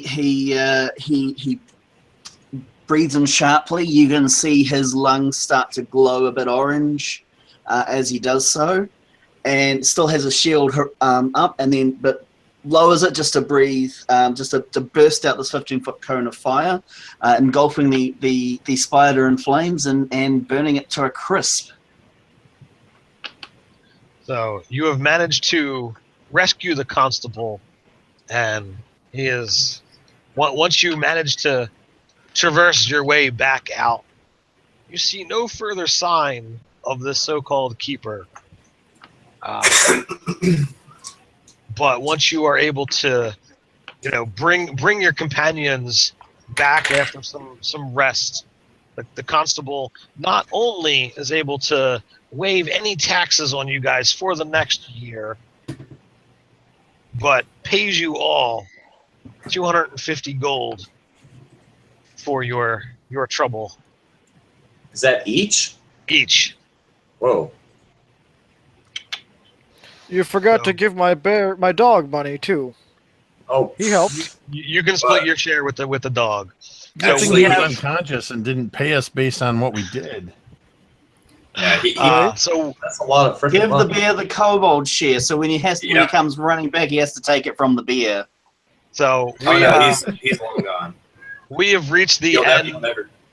we have reached the end of our adventure. Thank you to RPG Crate. If you guys look down in the description below, there's a promotional code to get 10% off of your subscription for your first month on RPG Crate. Thank you guys for watching. Thank you guys for playing. I think these adventures that RPG Crate puts in every single one of their crates is pretty awesome. We have fully detailed maps, two pages per, or two sides to everything. This one has 2 particular maps to go with that you could not only use for this adventure but for others as well. I think it's a great thing. So until next time, stay nerdy. Stay nerdy. Stay nerdy. Stay nerdy. Townsfolk, and you later find that the river that goes through and past the town has a waterfall a short distance away, and the waterfall changed the earthquake caused a change in the waterfall and actually caused it to split, and it now is showing a cavern that has been worked, hidden behind this waterfall. Alongside that, having spent some time in this town, you've learned a little bit of its history. There was the Willow family that used to have an orchard on the outskirts of town, and for a long time, they were very prosperous. They fell on some bad times. Their son died, and they pulled away. The orchard began to wither and die, and they all disappeared and were presumed dead. Rumors abound that somewhere out there is a crypt or a family crypt that belongs to the family, but with no one surviving in the family, it was kind of just lost and forgotten about. Over the years, Constable Fenwick, who is a prominent member of the town, he's been raising taxes, and since the land was unkept, he decided he was going to lay claim to the Willow family property. When the waterfall opened up, he sent some people to investigate. When they didn't return, he says, well, I'm going to get to the bottom of this. Several days have now passed, and no one knows what happened to the dear constable. So, members of the town are asking for someone to go look for this constable. Members of the town will say that should someone be able to find him, that they can waive any taxes that you would have to pay in the town. And lastly, the Willow family supposedly had a lot of money, and if the constable actually found any of it, there might be a handsome reward. So you guys are in the Bloody Bucket. What do you wish to do? Right. Well, I'm going to call the wench and say, hey, wench, get me some gut rot. Make sure you get some for me dog, too. And I'm going to gesture to my quite large dog, which is a bear. Then I'm going to turn to the kobold, and I'm going to rub my jaws where my lower teeth have been filed down. Oi, what are you looking at?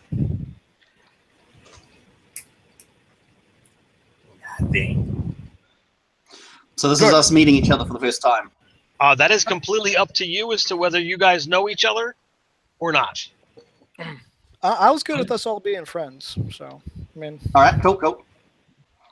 I'm just getting off the stage between sets right now.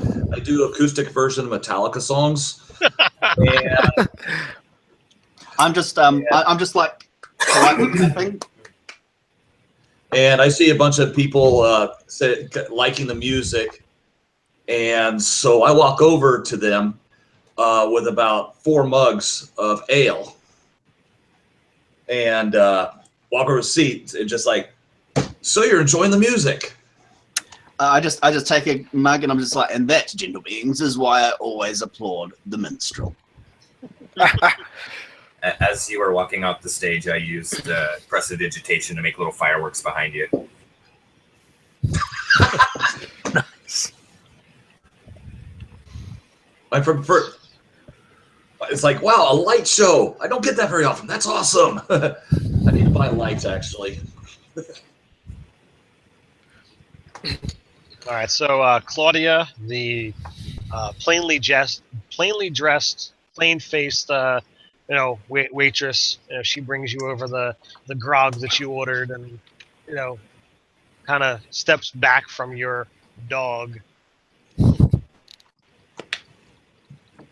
When she wants prosperity in the land and things like that. It used to be. Used to be. The orchard is quite decayed these days.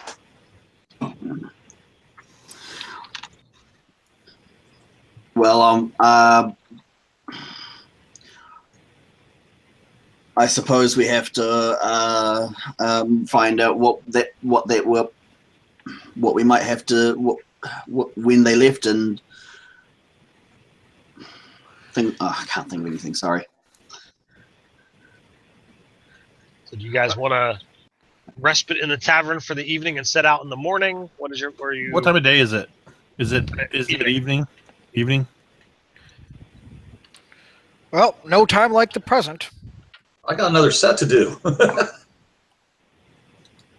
They'll And while tax he's you doing for that his set, next, though.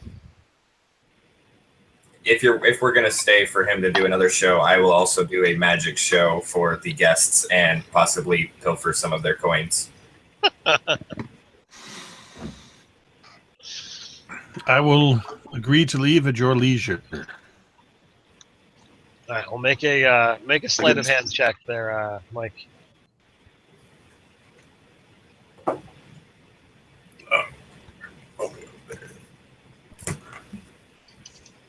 That is a 18. Actually, excuse me 1 second. I just realized I've got everything ready except for my dice, so I might just duck off for a second. All right, so while there might be some decent number of patrons in the Bloody Bucket, they are apparently not that wealthy this evening. You have got a whopping 10 copper for your works. This excites me greatly. And then every single person that I stole anything from, I'm actually going to buy them an ale, even if it costs me more than I took. Well, it depends upon what quality of ale you're looking to get. Watered down is best. Well, then you could you could probably spend about half of that in Perfect. Buying drinks. And anyone that questions me, I'll just give them a knowing wink. Your nimble hands went unobserved by the room. Oh, it was my invisible mage hand that did it. Oh well, no one noticed the floating coins then. It makes it sound like once it's fully enclosed, it's invisible too until it gets back to you. Oh, even better.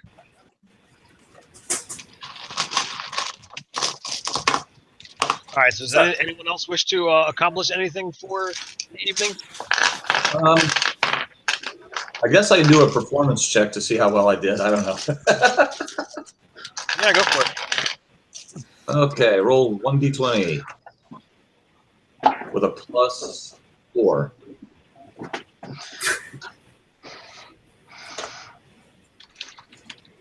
$22.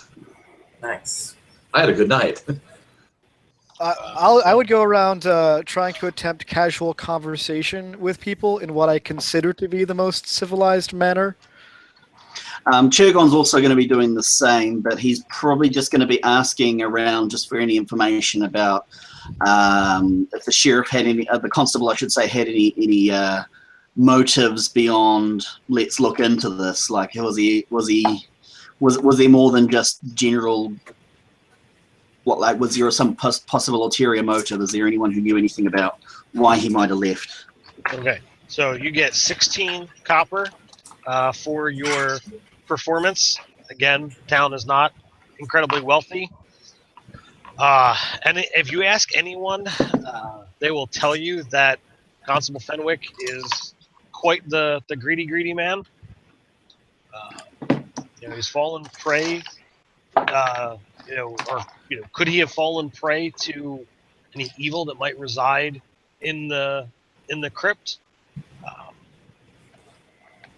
There's no real way of knowing. But as far as motivation, greed kind of is his line. Well, Jurgon would actually quite sympathise with that line of thought quite easily, but if it wasn't for the fact that he was seeking his own funds.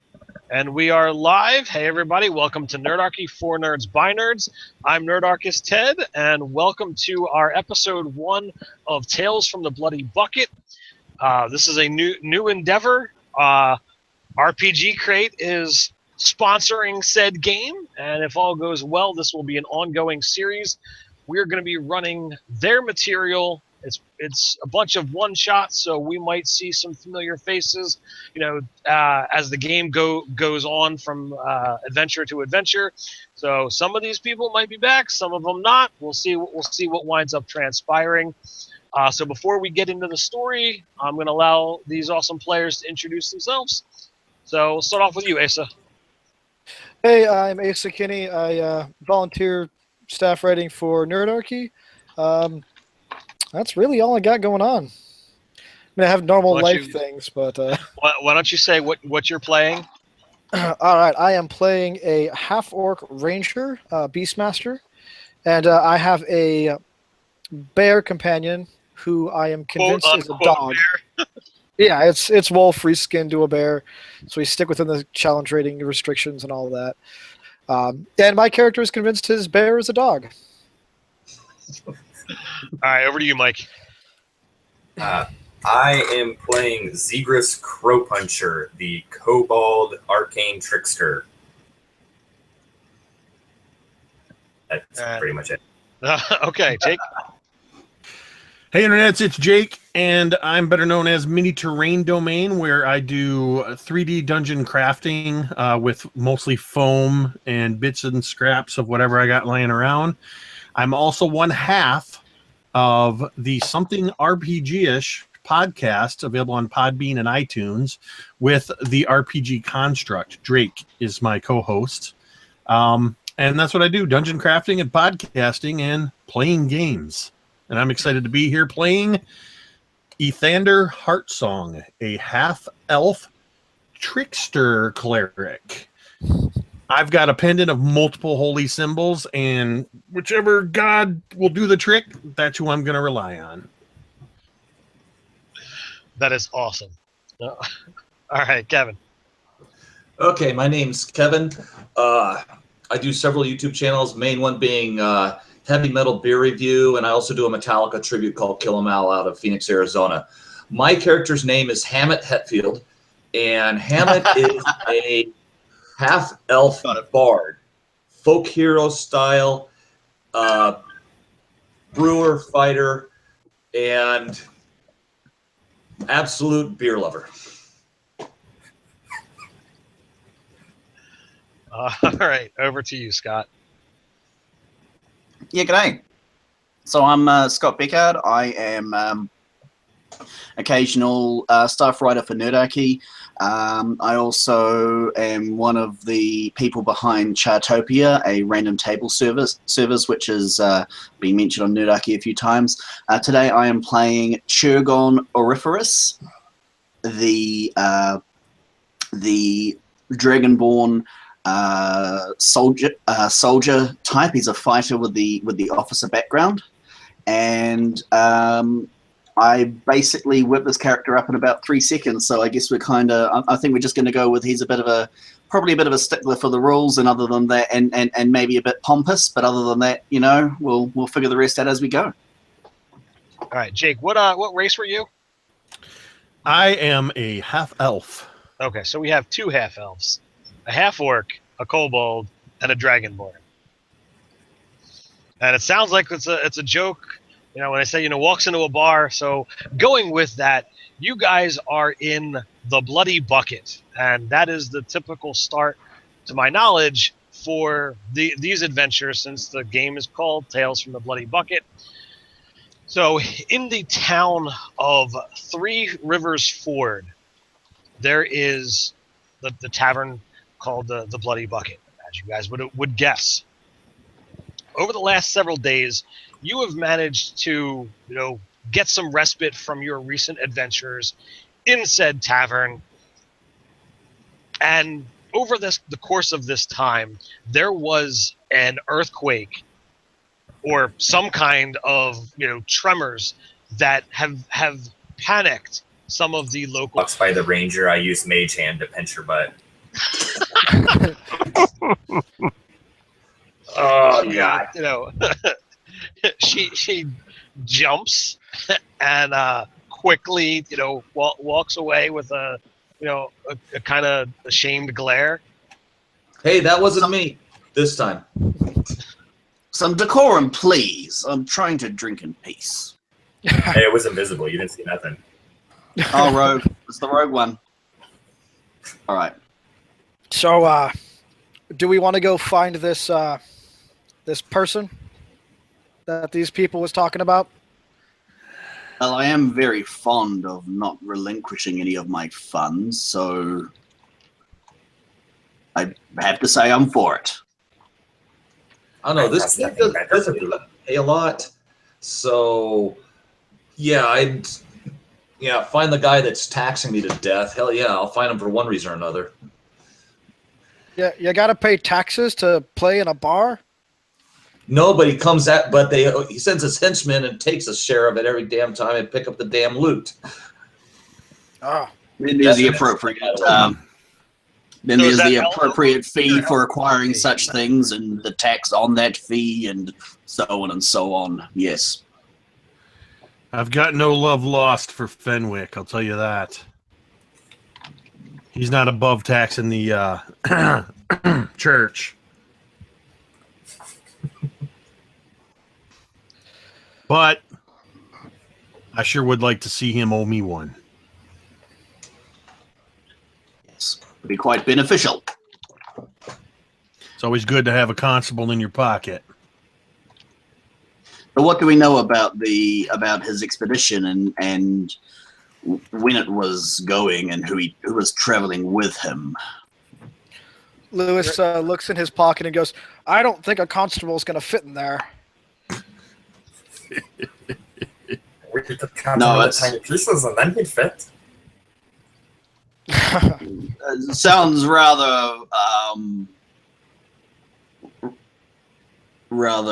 unpleasant and unnecessary and too much mess. Perhaps we should just refer to it metaphorically. Of course, just trying to help.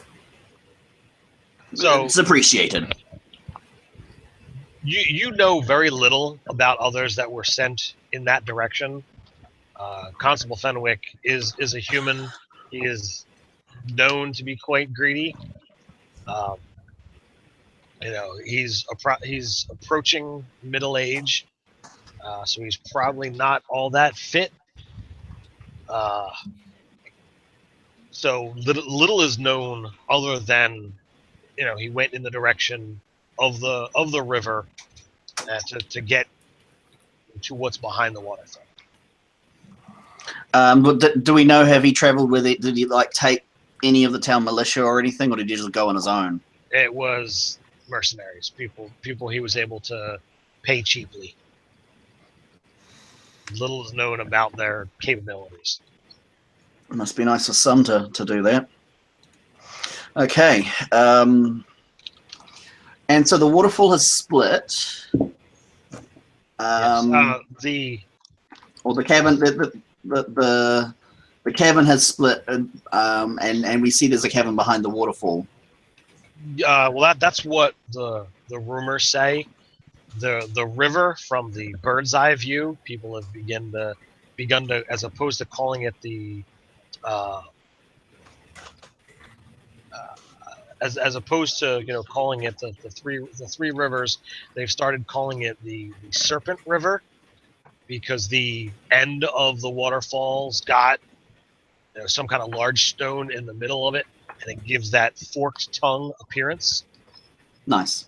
And given the fact that the orchard beyond the river faltered, and now even the river itself is looking like an ill omen, that the people are beginning to think that the land is cursed.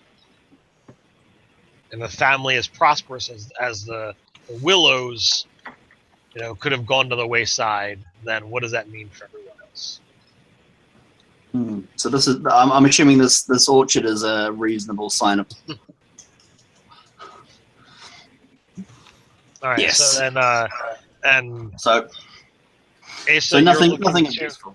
correct. Asa, so you're just looking to have a conversation, or are you looking to terrorize the townsfolk? Yes. I would say he's looking to have a conversation, not realizing just how terrifying he actually is coming off.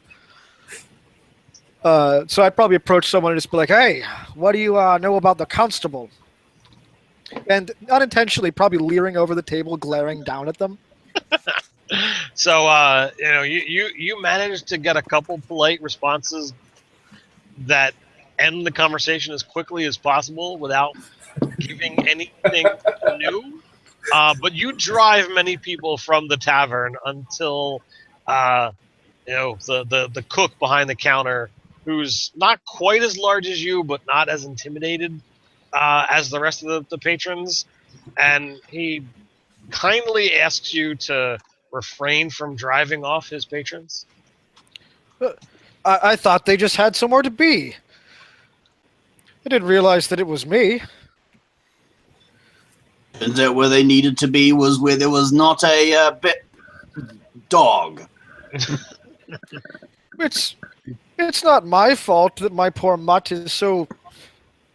I don't know. It's Scary. You cry. Feeling rather dejected, Lewis will probably sit down and start drinking a little too much. If it makes you feel better, we can eat the dog. Dog meat is disgusting. It's stringy and a little disgusting. I look over at the rest of them and go, but bear is really good.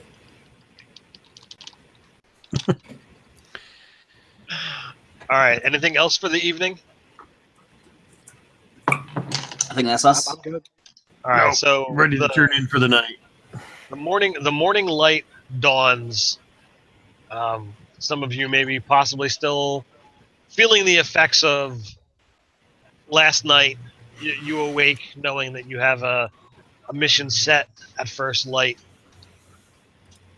You assemble and meet at the outskirts of town.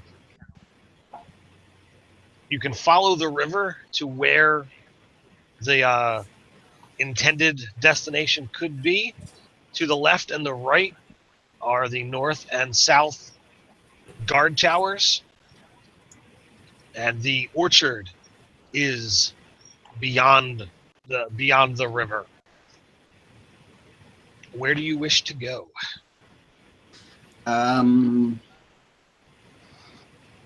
Would the what kind of fruit is the orchard? It used to be an apple orchard, Okay. but that was many years ago. Now the orchard is rotted, and the few fruit trees remaining are diseased. Thick, thorny forest undergrowth chokes out the few seedlings that remain to struggle against the orchard's blight. They haven't had a good crop in I don't know how many years here.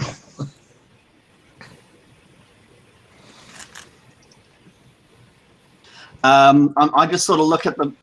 I basically go. I suppose there's nothing left to do but to travel up the river. I would say probably river's going to be the best route. What kind of is this? What kind of terrain is this? Other than the river, it's pretty open, grasslands. There is a legend that the river was actually created by a giant who was so massive that he drug his club across the ground, and it caused this 10-foot wide river, in its wake. I imagine as we're walking along that Ethander is telling this. It was said that this giant was so tall his head was in the clouds, and as he walked, they say it was his club that he dragged all along the area, creating this river. Although in some of the taverns